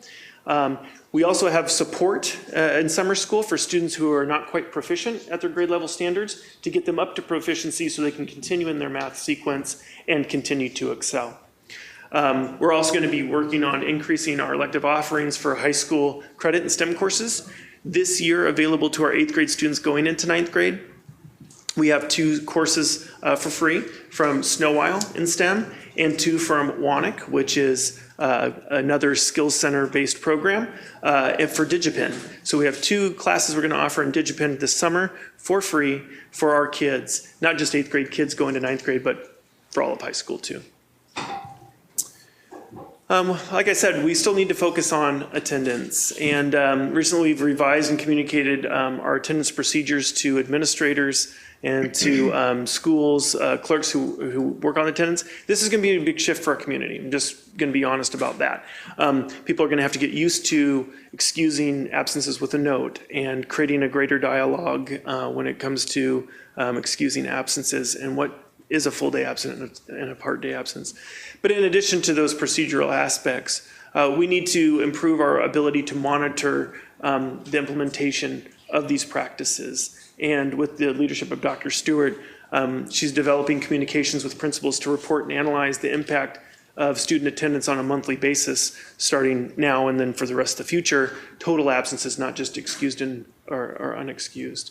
And then the next step is to, for the high school readiness indicators, actually start adjusting the way that we present that information to you, the board, as a monitoring tool. And then also, we need to implement a community truancy board district-wide. We have piloted the program at Everett High School and Evergreen Middle Schools to this year, and we want to make sure that is now open next year for all of our schools to utilize as a tool to improve attendance and work with struggling students and their families to get to school. So I know I went very quickly. I wanted to make sure I met my timeline here. So I apologize if it was more rushed, but at this point, if you have any questions, I'm happy to go through that with you. Well, thank you very much. That was a very detailed, great data, just a really interesting way to look at some of these numbers, and I appreciate your effort in looking at that. We'll go ahead with questions, and why don't we start over to my left with Druvik, and if you have any questions, please go forward. Sure. So I have one quick question. So you mentioned that there are a few free summer school options at DigiPen and at Snow Isle. Mm-hmm. So is the math summer school that we're introducing, is that also a free option, or is that? For the middle school students, yes. Yes, it is. Okay. And that's for our current 6th and current 7th grade students right now to then access that pathway. So in middle school? In middle school, yeah. So yes, it is free. I have a couple questions. Great data. I really enjoy the data. I'm still working on a cool video thing. The cool videos will come, which, but the great data here. And it's good to look at them, to be able to say you have some data to then decide which direction you're going to take. On slide 19, you presented the percentage of kids that are college-bound applications have been submitted. And my question to you is 19. The form's completed. Mm-hmm. Is there some way that we can find out what is going on with Gateway? I understand it's always the percentage of the number of kids that fit those criteria. Mm-hmm. And that sometimes those percentages might be much, or the numbers might be much lower. But what is it that Gateway is doing that so well compared to some of the other schools that aren't doing so well as far as submitting and getting those applications in? They only have 70 kids. As I mentioned before, the numbers could be much lower. They are. But they're incredibly lower because of their low pre-reduced lunch. So it's easier to You access? gotta qualify, that's a qualification threshold, pre-reduced lunch. then perhaps we need to look at incentives to get those applications in, because sometimes kids work with incentives. Mm-hmm. Well, so these numbers accumulate over time, and they've been getting very, very close to 100% by the end of the year. And then what happens is you continue to track that class, and as kids come in from other school districts where they haven't been signed up, our percentages for that class drop. But our objective is fundamentally to hit 100% with the kids we have at the end of 8th grade. And sometimes you see the numbers go over and under depending on what's happening with the class, particularly afterwards. But our objective really is 8th grade. And those counselors and the principal core and the teams at those schools, they've just been doing a remarkable job getting that. Yeah, they've been really, so, and you have to have the parental, and I mean, if parents won't, they won't submit, they won't submit. So, I mean, that's a huge part of it. And then the kids have to maintain eligibility over time. So the grade point, no felonies, and free and reduced lunch eligibility. So it's this combination of things. They work really, really hard to get that paperwork in. The timing, you know, is different by school. Do you want to add anything to that? Wise, yes. Okay, another question I do have is summer option. You mentioned for the math classes for the 8th graders during the summer. My question is for Washington State District. Is that an expense? Is that free? Yeah, well, so what we've done in the past is offer, and it currently is available to all students, is to the ability to take it online over the summer. I know in the past for, with the support of Dr. Stewart, we've offered that for students who have not passed at certain site locations during the summer to do a credit recovery on that. So that is a possibility that we can offer in addition to the high school summer school at Cascade this year, where students could also recover that credit. Fantastic. Another question I do have for participation on slide 51, participation gap. And I understand your numbers of lumping everybody all in one at 57%. But there are some people who still believe the gap is between one population and another population instead of lumping them all together. Mm-hmm. What, as far as trying to continue to bring up certain elements, what do you feel will be the next step in trying to increase those levels? And what more can we do? Mm-hmm. Do you foresee the capacity of the school district to increase those numbers from some of the other subjects?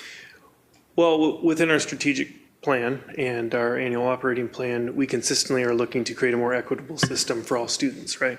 And so that work continues year to year, year after year, for all the kids.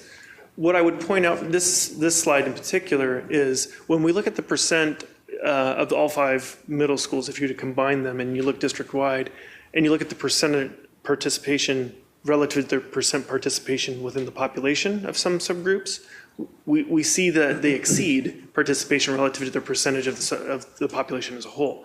That to me is a primary celebration of this slide. That being said, you know, we would love to get more students in.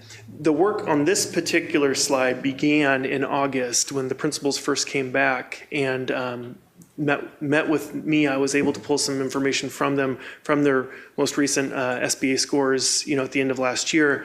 And the principals did the hard work to sit down, work together, disaggregate that information, look for areas of opportunity of kids who performed well and yet were not in an honors or advanced level class, and then get them scheduled in there before the start of school. And I commend all the principals and the work that they did there, because that's why those percentages went up from the previous years. That's work we will continue to do and becomes more systematic in the middle level over time to identify those students and encourage them to take a more rigorous option.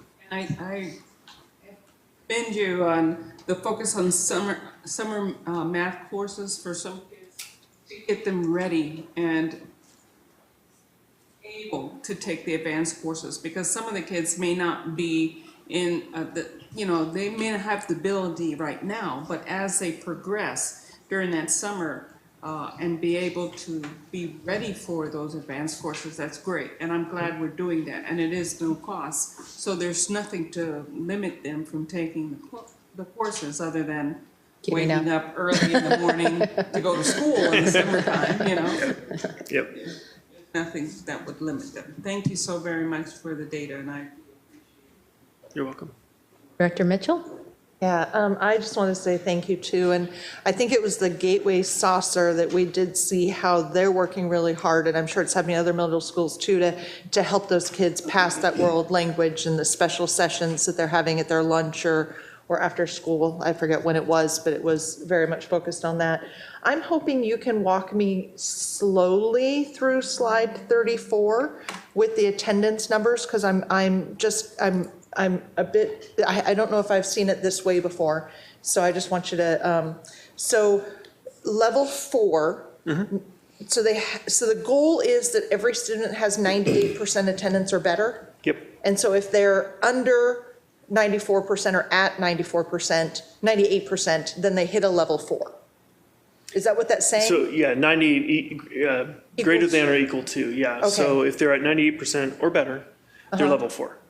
So what that equates to for semesters, no more than 3.5 unexcused absences. Okay. And that's for the whole year. Okay, so actually. then Eisenhower Middle School had 305 students that had 99.7% attendance? No, 99 305. So when you look down that row Yeah. for Eisenhower, 305 out of 306 had a level 4 attendance, had level 4 attendance, meaning that in the 6th grade class, there was only one student who had basically more than 2 unexcused absences. Okay, so Eisenhower had exceptional attendance. Is that what I'm seeing? Had That's what I'm, that's what this, that's There, where I'm. they had I'm only sorry, I'm one confused. student who exceeded more than 2 unexcused absences first semester in Okay. 6th grade. Okay, So yes. so that's good. Yes, it's good. That's what was, thank It's you. not all absences. Yeah. It's unexcused. Yeah. But yeah, it's good. Okay, that's what I wanted, it's because It's great. I was just confused. I was thinking it was good, and I just wanted to confirm it was good. And I appreciate the fact that, I'm just gonna recognize the fact that I've never seen an attendance award before, so this must be a new plan, because my daughter did get an attendance award after first semester. So probably positive reinforcement, to keep these numbers up, so kudos to whoever gave her the attendance award, but anyway, thank you, that was my only question, otherwise excellent data, as has been said. Student Representative Carrillo? No questions tonight? Okay. Well, thank you again for a great presentation.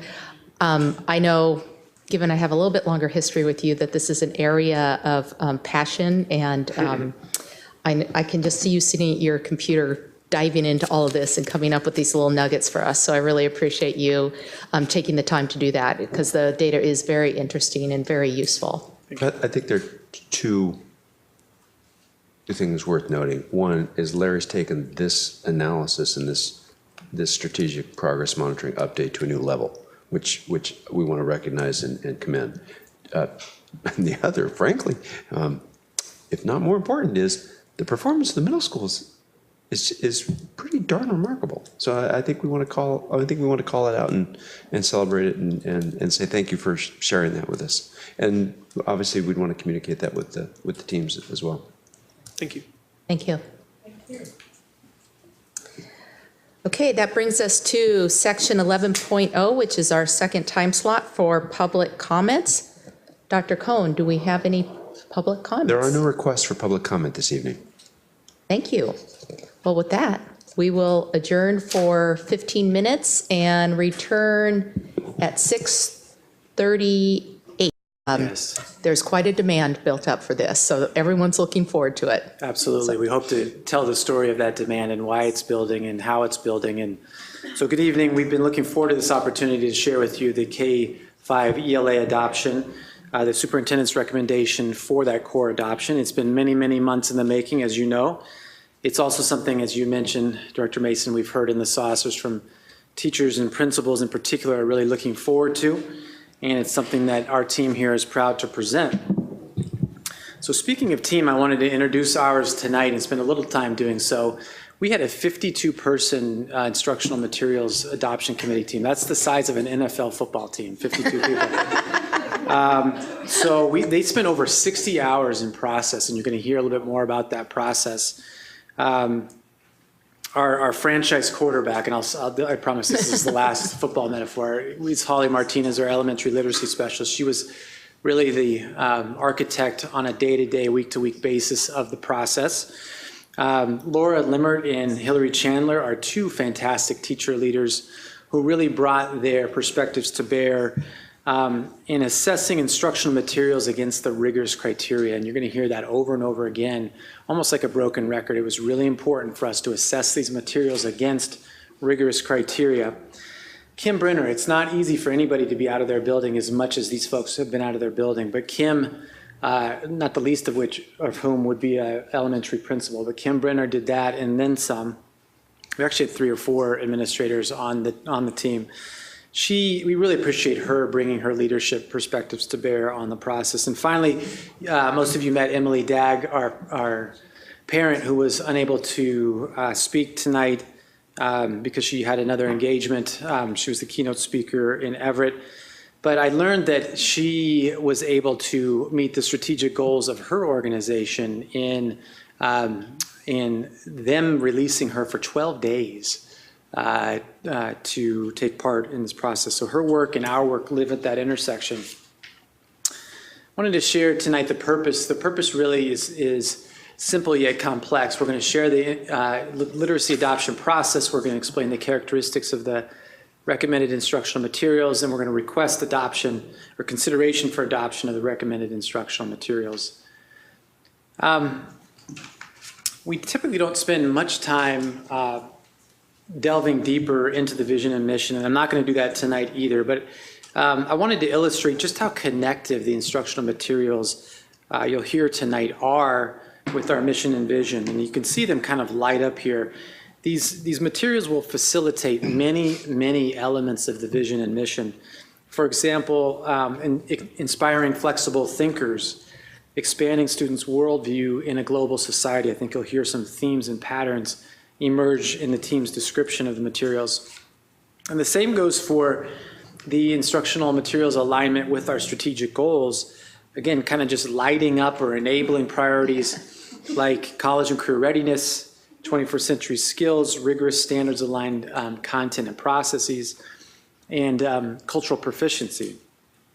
And not to belabor the point, I think you get the idea that we believe that we're bringing instructional materials this evening to serve as a vehicle, a tool that in the hands of a skillful teacher, and that's the key, that the curriculum or instructional materials are powerful tools, but they're just that, and it takes, the magic happens in the hands of a skillful teacher that we believe will help drive the work forward in improving student learning. So with that, I'll turn it over to Holly and team to delve deeper into the adoption process story.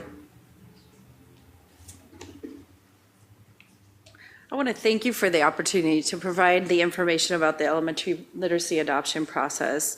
We confidently support this referral of Reach for Reading literacy program in kindergarten through 5th grade classrooms. The first step in this process was to begin with the solicitation of the materials.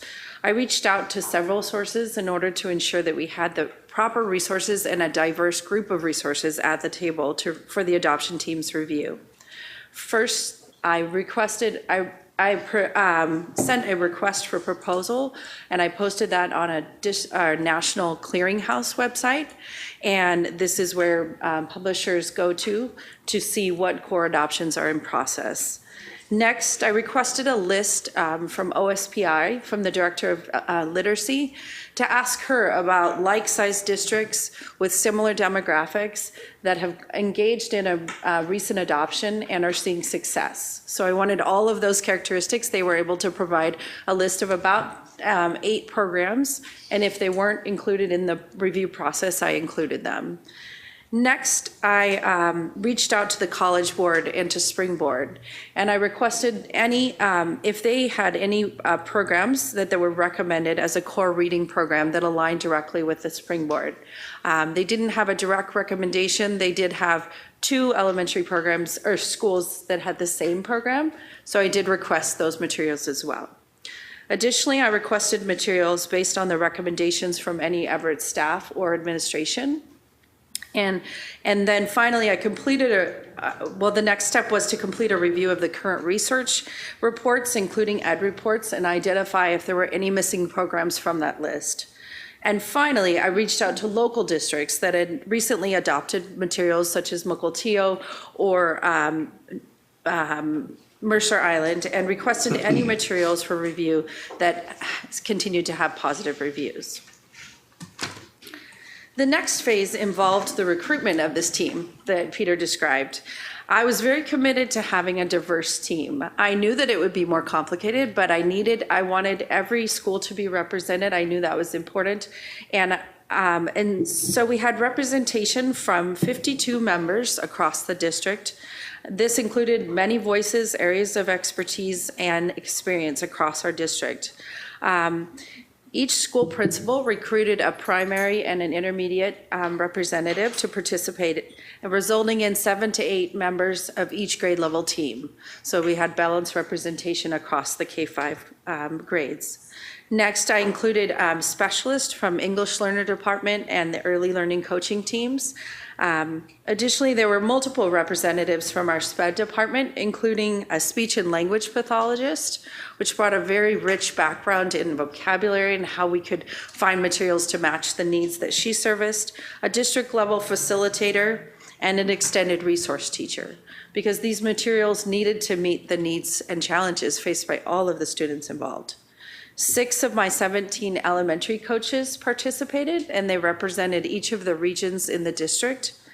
There were 3 level building administrators, including Kim Brenner, 1 representing each region. Then we had 2 district literacy administrators, including myself, and 1 administrator from the learning management system. Before looking at any of the curriculum materials, the team underwent 3 days of intense professional development.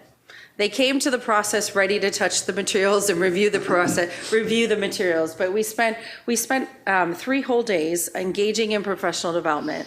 The goal was for this team to have common understanding of the standards of the 21st century skills that we are pursuing, and of the best practices that are listed. Each of these articles listed, we reviewed and we read. We discussed them in a step-by-step process using the Socratic seminar method to guide our discussions. We discussed the research in both large and small groups, and the questions that guided our process through each of these texts were: what are the teachers doing, what are the students doing, and what are the implications for our instructional materials? So we took that lens as we reviewed each of these research pieces. In response to a request from team members about our current Springboard curriculum, I organized for a secondary teacher to come and model a lesson for our team. And this was extremely important for the team to build their background understanding of what does Springboard expect, and what does this curriculum expect of our students, and how do we best prepare our students and select a program that aligns. This process illuminated to the team the importance of having a curriculum that embedded the close reading, where students were analyzing complex texts on a regular basis, and that we would grow in our use of academic discourse, which leads to the Socratic seminar at the secondary level. As a result of all of our review of best practice research, we identified a group of key criteria that we used as our lens for review of all the instructional materials. Members of the team will now share that in detail regarding each of these key criteria.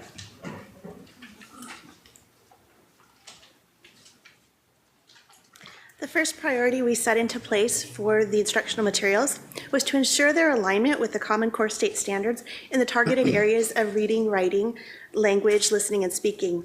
We were reminded in our review of the standards of the integrated approach that the writers of the Common Core took initially. We knew that we needed to look for materials that integrated these different areas of literacy. Our next step was to prioritize which type of instructional practices were critical criteria. These were lessons that focus on close reading, lessons that integrated thinking strategies, text-dependent questions, and a variety of high-quality texts for a variety of reading purposes.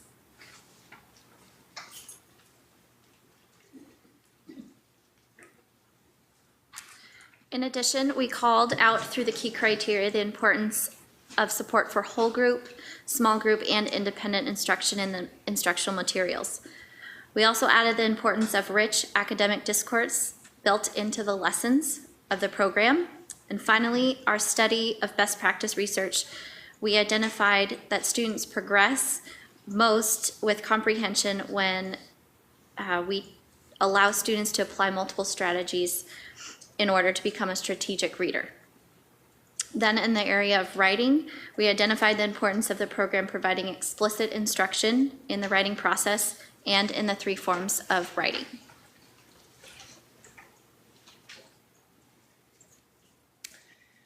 Additionally, we decided it was very important to have a critical criteria that referred to 21st century skills. Our research supported that we needed a program that would grow the 21st century competencies in our students, including critical and creative thinking, collaboration, communication, and student engagement.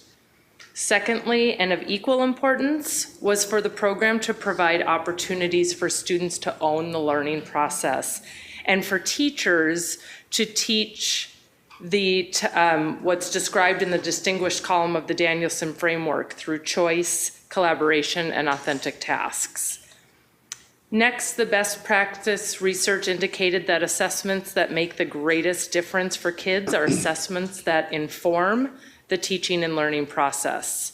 So therefore, our criteria included finding a program with that would provide timely feedback for both teachers and students, and include formative and summative and diagnostic measures, as well as incorporated SBA type measures for students in our intermediate grades. The next critical criteria was related to differentiation of instruction.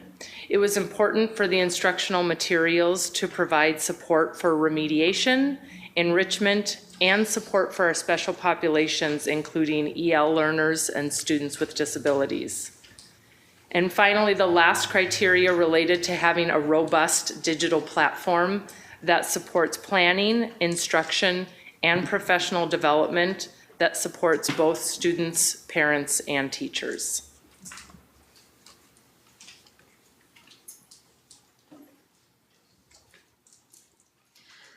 The next step of the process involved an in-depth review of the instructional materials. Each member used the appendices tools in Procedure 2311, which was Appendix A, and the key criteria to review each instructional program. Then each team reviewed the instructional materials using Appendix C, which refers to the review for bias, and Appendix D, which was for the review of special populations. Our team elicited input from the parents and teachers through 3 open houses. There were targeted open houses as well for librarians, ELA coaches, and administrators. Over 200 input forms from over 125 staff members were received, and each of these forms were read by the 52 members of our team. Another critical piece of our review process was the lesson practice. Each teacher had the opportunity to teach 2 lessons from 2 programs. Then the teachers completed a written review of the lesson using the critical criteria as a lens. And the feedback was compiled and presented to the team to inform our review process.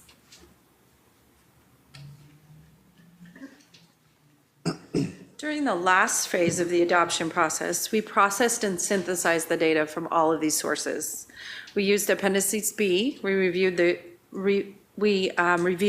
Appendix C, which is the review for bias. Appendix D, the review for special populations. As you heard, over 200 input forms we reviewed. The lesson practice forms where teachers implemented these lessons in their classroom.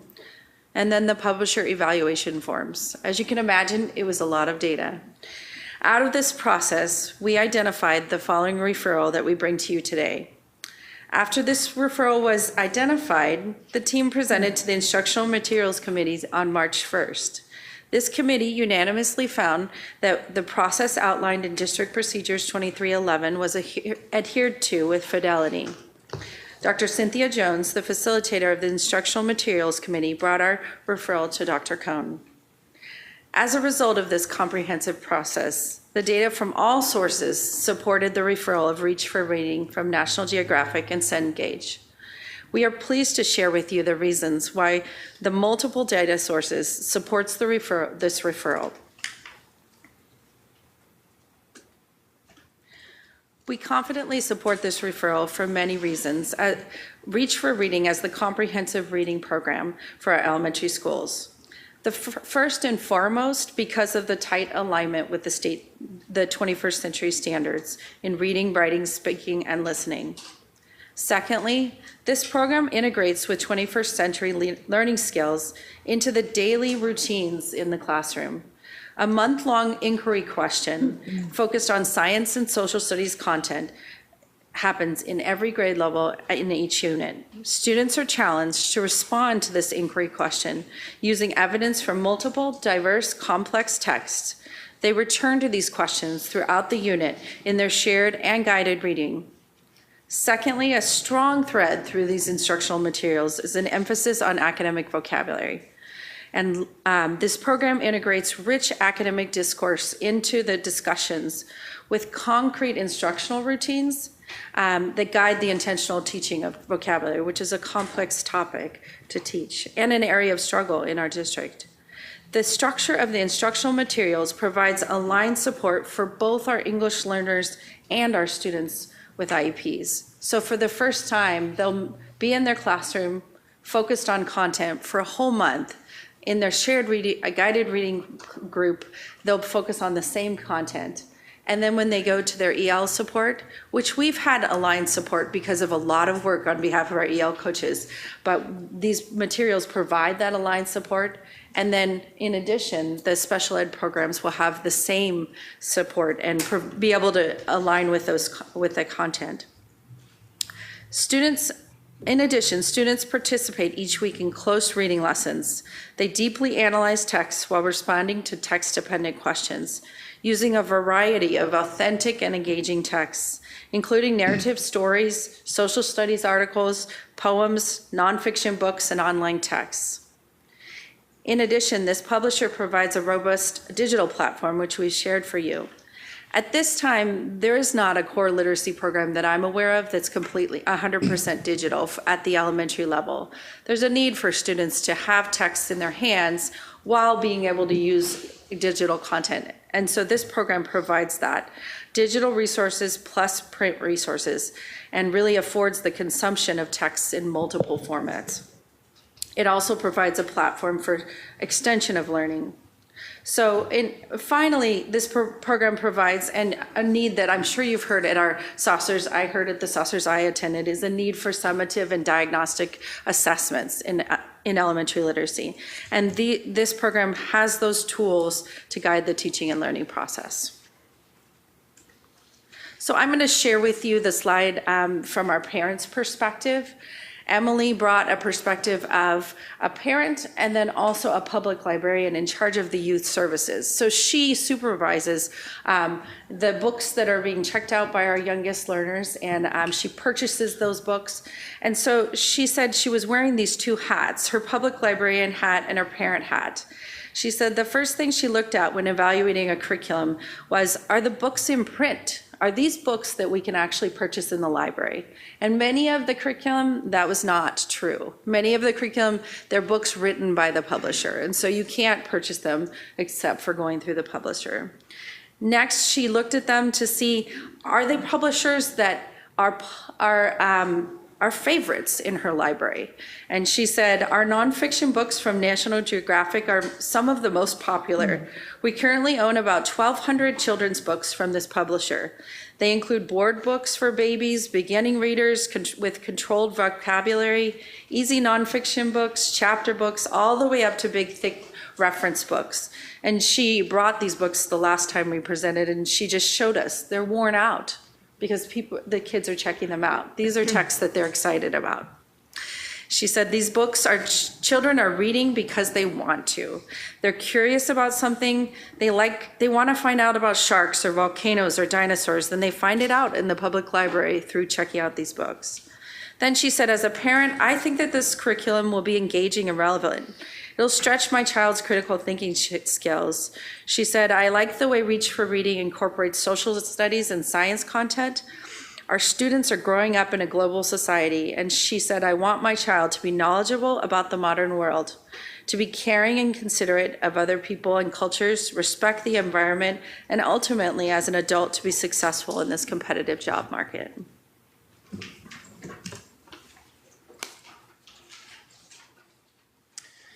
This diagram here demonstrates the convergence of math, science, and ELA instructional practices. You've heard it already, but a strength of this program is the multitude of cross-curricular opportunities to connect with science, social studies, and even math standards through ELA curriculum. This program provides students with learning tasks that require them to analyze complex texts, cite evidence, and engage in rich academic discourse and vocabulary across all content areas. So their learning is no longer in isolation. Students will be seeing that connection across all content areas through the use of these instructional materials. Another strength of these instructional materials is the alignment between the distinguished column of the TPEP evaluation rubric and the tasks that students are asked to do in this curriculum. Distinguished level performance on the TPEP rubric is characterized by student involvement in the learning process. This example that I highlight here on the slide focuses on student engagement. Through monthly guiding questions focused on rich social studies content, students engage in this inquiry process and they contribute to the exploration of this content, and as it's called out in this rubric. Then throughout each of the 8 units, students gather information to respond to this inquiry question. This is really just one example of how students are engaged in the learning process, but I think it's important to know that these materials will help teachers achieve that distinguished level teaching. And finally, this last slide, through our review of, this last slide speaks to assessment and the assessment process and illustrates the assessment process. I know that you can't see the details, but I'd like to highlight for you what the assessment looks like in the Reach for Reading curriculum. We really learned through our review of, and what we knew about best practices, but that assessment is most meaningful for kids and helps accelerate progress when it informs the teaching and learning process and in a more immediate and timely way. So REACH provides a bank of assessments to guide instructional decisions, and it's organized in a 3-step process. First, there are assessments to help identify student needs and the gaps. Next, there are a group of assessments to help monitor student progress, so their growth in their small groups, along with their growth in their unit concepts through quick checks and unit tests and benchmark tests. And finally, there are assessments to demonstrate progress at the end of a larger stretch of time, and the majority of these tests can be administered online as well. So the final step in an adoption process is the implementation. It's a critical component in this process. The first step in our professional development will begin, as you can imagine, we have 420 teachers to train, so it will begin in June. We'll have a flexible model where teachers will be able to choose during the day in June, right after school ends, or as we return in August, so they'll be able to choose. It will be a full day of training. I am going to structure it in a different way where we're going to open with best practices. We're not going to begin with the curriculum. We're going to begin with instructional strategies and best practices and really ground ourselves in what do we know about literacy and about learning. Then the program individuals, representatives from the company will provide instruction in how to use the key components of the program. And finally, we'll conclude that training with time allocated for teachers to delve into the materials with the instructional coaches there to support them. Secondly, there will be ongoing training. This is not just one training. Our ongoing training will happen throughout the year. This model will include many options for professional learning. Ongoing common site-based PD, because we are very lucky to have instructional coaches in the area of reading in every building, and I want to thank you personally for that. It will help our implementation of this curriculum. Secondly, I will offer Reach for Reading professional development at the menu of options, which is in the evening. These are professional development. It's part of the teaching and learning department organizes it, and we participate and I will include Reach for Reading training. In my professional development plan, I have included half-day. At this point, we have a half-day release in the fall, and those are in like groups and similar structure as TPEP to provide some common across grade level in like areas, so Cedarwood, Forest View, Mill Creek in groups together so that there's some problem solving that can happen. And then it's my plan to provide a lesson plan bank for principals and coaches where when they have workday extensions, they'll have a bank of some lessons that or staff meeting plans that they could use and draw upon, or a 30-minute staff meeting, some options for them. And ultimately, I would love to have some online versions of some of the on-site trainings. I can't commit to that at this point, but I will work towards that end. So. In summary, we want to thank you for the opportunity to share with you about this process, which included extensive professional development focused on the standards and best practice. It included an in-depth screening, which they described to you, using those critical criteria. And finally, it was our hope that we shared the characteristics of this Reach for Reading curriculum, including its strong alignment with the Common Core, embedded 21st century skills, standards aligned assessments, and resources for differentiation. In conclusion, we are asking for the adoption of Reach for Reading as the elementary core literacy materials. And I'm going to turn it over to Peter. Do you want me to say? We welcome your questions at this time. Well, thank you. That was exceptionally thorough process that you folks have gone through. I'm truly impressed with the steps that you took, and more so thankful for the time that you took, all 52 members, and Holly for you quarterbacking the team. But you really put a lot into this, and it makes our job just so much easier to see the work that you've done. And I also love that you use strategies like Socratic Seminar to get at the strategies you want to see in the material. So that was kind of cool. So with that, we're going to turn it over to questions. And I'm going to move to my right this time and start with Student Representative Carrillo.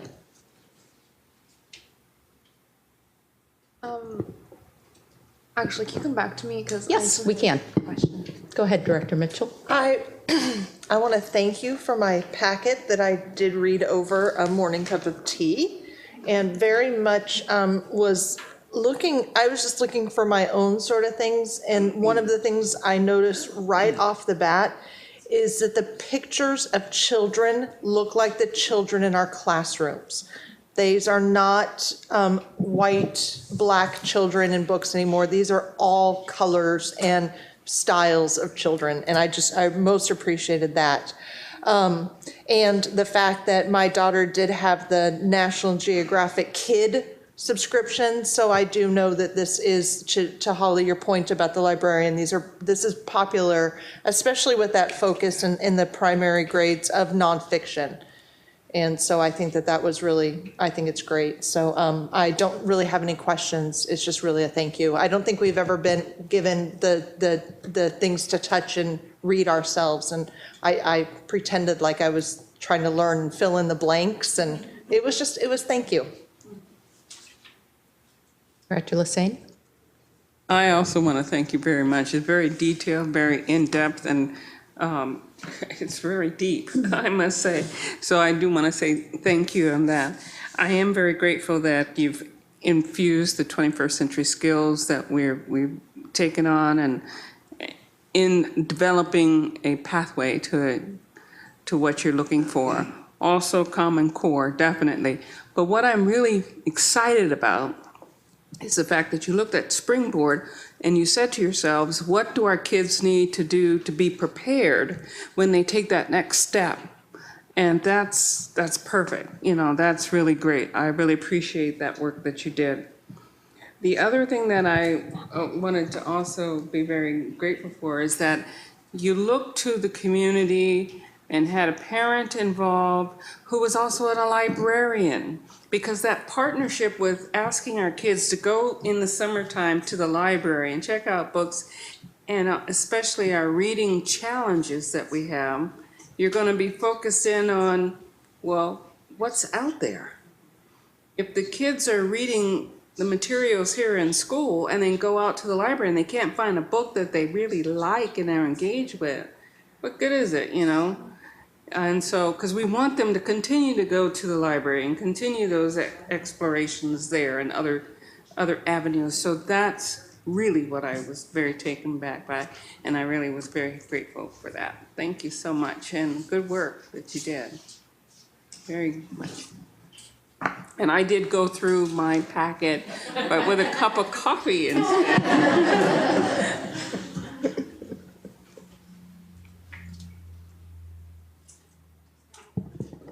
I don't have a question. I was just reading through another slide, but I have to say that so far it looks pretty interesting, and I help a lot at elementary schools. So sometimes I specialize in reading groups. So this is really amazing to see how that could sort of change, and how it seems a lot more entertaining and more informative and to help students. I say thank you. I did have one question, more out of curiosity, because you were so incredibly thorough, and I think you touched on everything. But in the districts that are ahead in this implementation, did you look at any student results, any student achievement? We'll talk about and how that changed after the adoption? Sure. Well, North Thurston is one example. So they're a local district that is in their second year of implementation. So in their first year of implementation, they did see significant gains especially in their lowest kids, because of the alignment of all of these strategies and all of the vocabulary. But they also have high achieving population as we do. We actually visited them last week just to learn more about their implementation and hopefully gain some learning about that. So yes, they have seen an increase in achievement, and I do have some research reports that I could share with you. Yeah, great. Well, thank you very much. Any further questions? I think with that, we move this to a second reading. We do.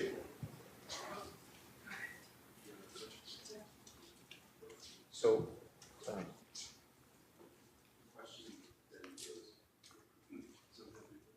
second reading in the consent agenda?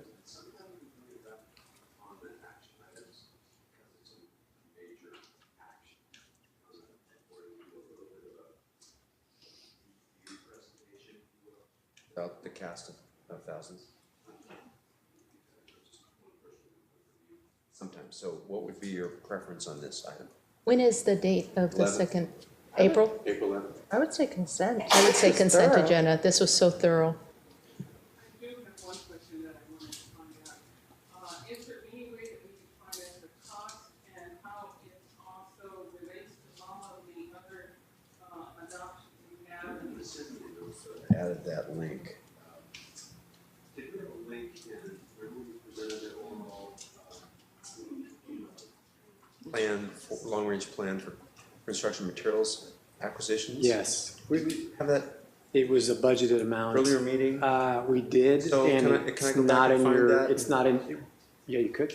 Link it to this, just so that the directors can go back and click on that without having to hunt for it? Yep. If I find, if you, when it's, let me know, yeah, send me a note. Got it. Yeah.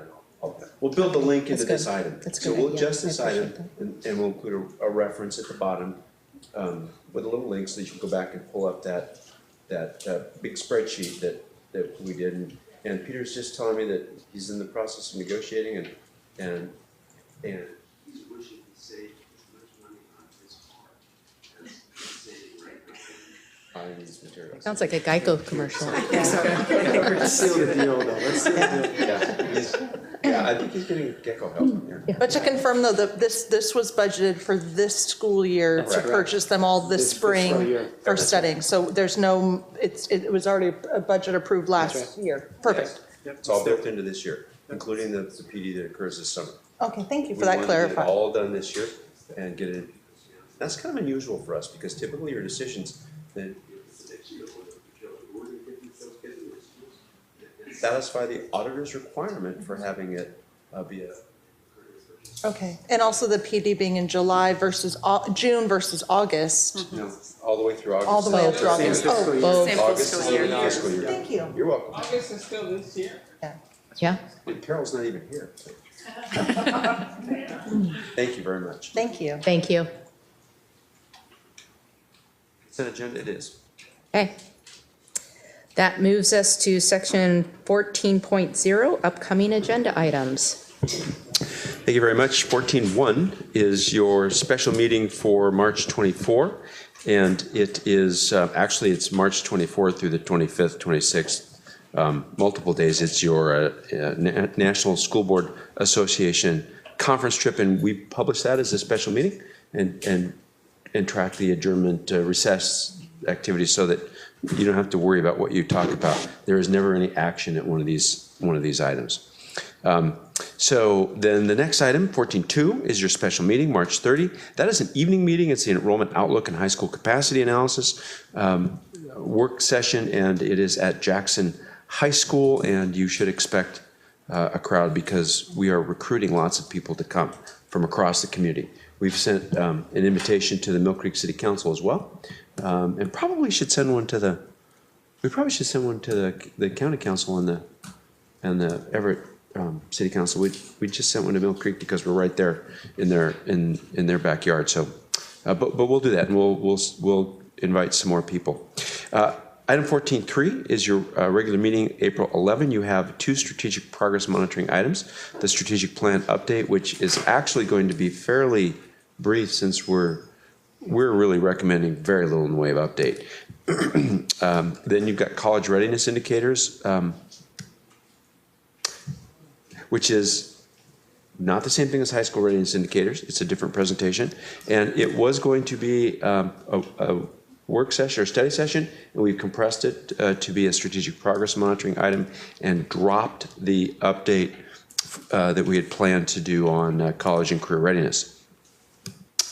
By the way, I want to thank our Naviance team and staff at Cascade and a student who presented on college and career readiness seminar to the State Board of Education when they were here for about 20 minutes. Actually, we were part of 3 presentations when we were there, when they were here, and I want to tell you they did a fabulous job identifying what we've done with that course over the last several years. Larry, do we have any policies that we're planning on bringing for first reading on the 11th? I show nothing in this. Yes, one. For now. Okay. That would be for almost students. Okay, thank you. General operating business is quite a lift. You've got the second reading on the elementary literacy adoption. We're going to present to you the integrated technology plan device selection results so that you know where we're going and why.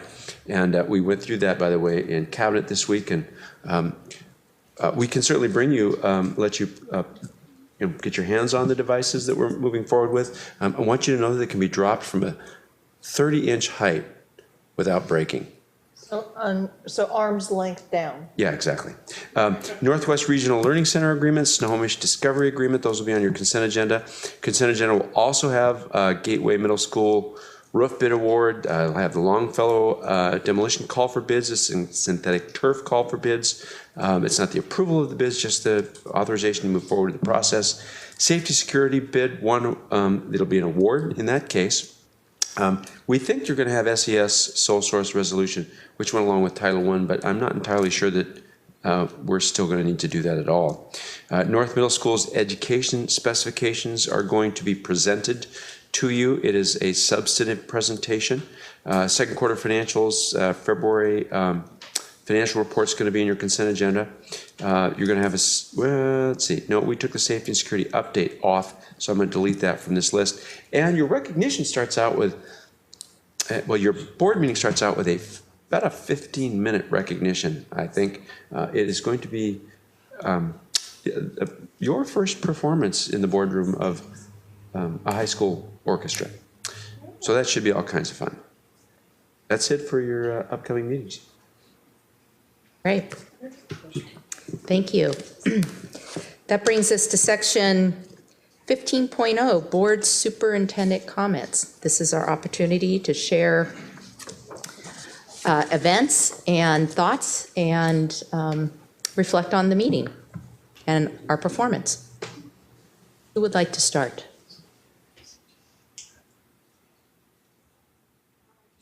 Amy, go ahead. Well, I don't really have much to say because third quarter has just ended and somehow teachers have all managed to put the tests all in 1 week. So that's I all think we really asked them to do that. Yeah, I think so because somehow they'd all just match it up on the same week. But I know for seniors, at least at Everett High, they've been getting emails about scholarships and a lot of Gear Up help. So I think tomorrow we have Gear Up has this presentation for students on FAFSA and deciding what school to go to, so I'll probably go into that because my parents and I are completely clueless about all this stuff since I'm the first one to go to college for my family. So I think it was called Understanding Your Acceptance Letter. Yes, yes. Yeah. And financial aid. Yes. And for Avid students, at least, we're having a walkathon soon, so that's what we'll be planning so far for Avid, but that's all. Great, thank you. Is that the Everett Rotary Walkathon? It is, yes. Very nice. I will say that I did volunteer for the Everett Rotary a couple weeks ago for their AVID program support at Sequoia, Cascade, and Everett High. I did 4 presentations in 2 days to the AVID students on what it's like to be a pharmacist. And I will say that I was able to promote Naviance when a student asked how hard it is to get into college. And I said, well, it depends on which college you go to, but that's where you can look at Naviance and match your skills against others. And then a young lady at Sequoia asked me some very good questions at the end of the presentation, and I talked to Kelly about her, and she's very hopeful for her future, and I gave her my card and was hoping she would reach out to me in the future. And so I was really happy with that. Cascade kids, I was meeting with their seniors, and they'd all just started receiving their acceptance letters. And I had a young lady say that she has an aunt that's a pharmacist, so wasn't sure if she wanted to be a physician or a pharmacist. And I said, well, the prereqs are the same, so you'll figure it out in a couple of years, hopefully. And so that was nice. And then at Everett, 2 of their classes, and it was a lot. I really liked doing that. Did the parent meetings at both parent-student meeting at Penny Creek and then a parent meeting breakfast at Jackson because the student meeting had happened before. And then, so then I had the parents, but my Penny Creek information, I had 15 parents. So with the largest school in elementary school in the district, you're gonna have the largest group of parents. Sally was there with me, and it was one parent who's also a teacher. We had Spanish immigrants. They are only been here a few months. A natural leader who's an immigrant from India. One parent was an art docent. One parent was talking about how the IEP process for autistic son. One parent was very thankful for how the district helps with her child's severe food allergies. And then one parent was very thankful for the mumps things because mumps work because she worked for the health district. But they love their school. I am a former parent from that school, so it was wonderful. They like the diversity. They like the fact that there's high expectations, a very active PTA, after-school programs. One was impressed at her child's typing in the 2nd grade. And something that I always noticed because there was such a focus on it was it's 800 kids right now is what she said, but it does feel like a small school. That the only time you see all 800 kids is when the bus drops off and picks up. Otherwise, the buildings are separate, lunches are separate. But this year, they did do all school assemblies. And so 800 kids in the cafeteria and opening up the walls to the gym. And Maggie Heater, the principal, did say that it's, the kids were under control. And it was great to have all those kids at the same place. But also that was an opportunity that some of the parents spoke about is getting more student mentors for the reading buddies and things like that. Really having more of a community at the school that right now there is, because it's big and because they're separated. I heard that there was just opportunities for more community at the school. They would love a traffic light outside of their school. Maggie did comment that when the PUD was doing their work, men with yellow vests would go out and stop the traffic on 132nd, which made the flow wonderful. And she wondered, they sort of all wondered how they could hire men with yellow vests that could go out and really stop traffic. So that's not going to be anytime soon, I'm sure. But that they really do like the robotics. They want more. Joyce, you might like this. A few of the parents and the children asked for AR testing at home during the school year. So they really like that during the summer and would like it during the school year. And the kids also like their school. They like the robotics and they like the specialists. And they like the games at PE, and they would like a swing set. So I thought that was the sweetest of requests. And then for Jackson, and I'm almost finished, for Jackson, because the presentation on 11th is college readiness, there were two parents there that had freshmen in college. One's at Western and one's at an SEC big school in the South. But both of them said that the curriculum at Jackson prepared their students for their college experiences. So a child that took a lot of AP classes was ready for that big school, big experience, and a child who is more in the middle, in her words, was ready for Western. And they're both very successful in liking their programs and felt that Jackson did that for them. They really liked the orientation from middle school to Jackson. All four of the families were gateway families that were Jackson, so that was there. They feel the leadership is strong. They did say that the school spirit is better than it used to be, and they really like the positive messages at sporting events. Some of their opportunities is that they would like the kids to maybe get skills all the way down to the middle school of time management, some study skills, really how to do that. And then lots of comments about teacher websites, work in Naviance while they like it, liking to see more opportunities, more consistent use of LMS. And so Dave and Larry saw maybe opportunities as we're moving to the one-to-one at Jackson. The year before, as they're preparing for that, how can the teachers work on their websites, work on their curriculums, and the like? And then that was it. And then my last thing is that I just want to comment on the ECAP and just how many identified students there are in the district. That there are, with the proposed budget in Washington, D.C. of decreasing the free and reduced lunch. I was a free and reduced lunch kid, and those programs help get families out of poverty. And I think ECAP really helps get kids out of poverty. So I hope that we can do as much as we can for those 900 kids. And I am so thankful for everything we do in this district for every child, in each child, wherever they are. So thank you all. There, I'm done.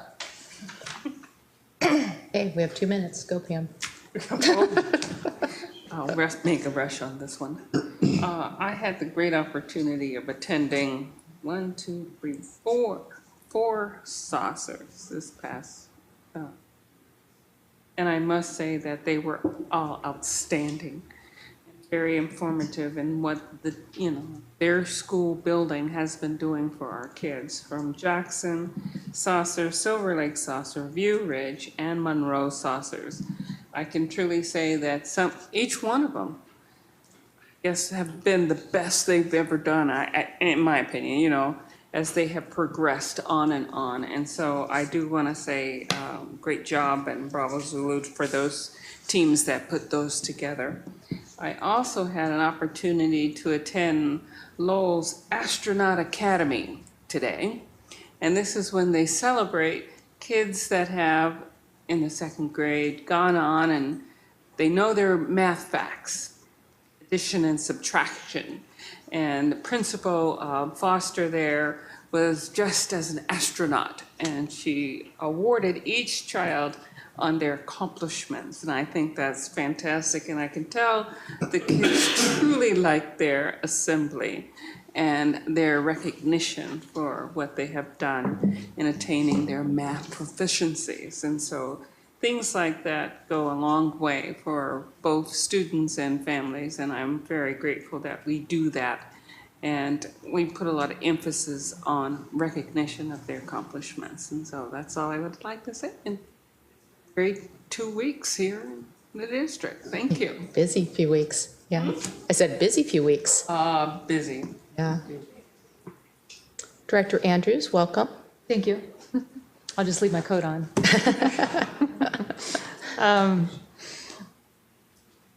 I had the pleasure of starting my morning at Jefferson Elementary and had the parent and student meeting. Dr. Lancaster was there too. It was great. A wonderful group of parents. Many of the parents had students in middle school and high school as well, so they had a very good experience with the district. The things they liked, of course, they spoke very highly of the teachers and how the teachers are able to really identify each student's strengths and needs, and not only their own teacher, but all of the teachers in that grade or all the teachers in the school. They were just very impressed with how staff, everyone knows their child's name. So obviously doing a very good job at that individual student. They liked the diversity at the school. They have a cultural night that they thought was great. It actually just happened the night before, evidently, so it was fresh in their minds. And they were also complimentary about the leadership at the school and recognized the importance of having good leaders. The strengths of the district, they thought the district does a very good job of having interpreters at events, and also they felt the communication to parents had improved. Their wishes for their school were that they could have more after-school programs, specifically to help with homework assistance. And even more detailed was the fact that a lot of the parents were struggling with math and being able to help their children with math. So they thought some education for parents to be able to help them with math to help their kids was needed. They also, they saw a need for, or I guess their wishes were to have foreign language classes for the students, an immersion program, and eventually have the district offer a bilingual diploma, which, yeah, that was it. And from a district standpoint, one of the parents brought up, one of their wishes was that the district could provide room to store stuff, which the stuff is all those wonderful boxes and files that go along with you when you're PTA treasurer or president or band leader or whatever, you know, all the materials you have that I guess are supposed to be left at the school, but there's really no place for that. So that was one of their wishes. They also, they addressed a little concern about turnover in administrators, and said that they wanted to see more stability there. I think a lot of school students there go to Eisenhower, and I think that was maybe what they were talking about a bit. But and then some comments about bullying not being addressed, and we definitely talked through that, and Dr. Lancaster reminded them of the safety tip line that they can use to report anything that is necessary.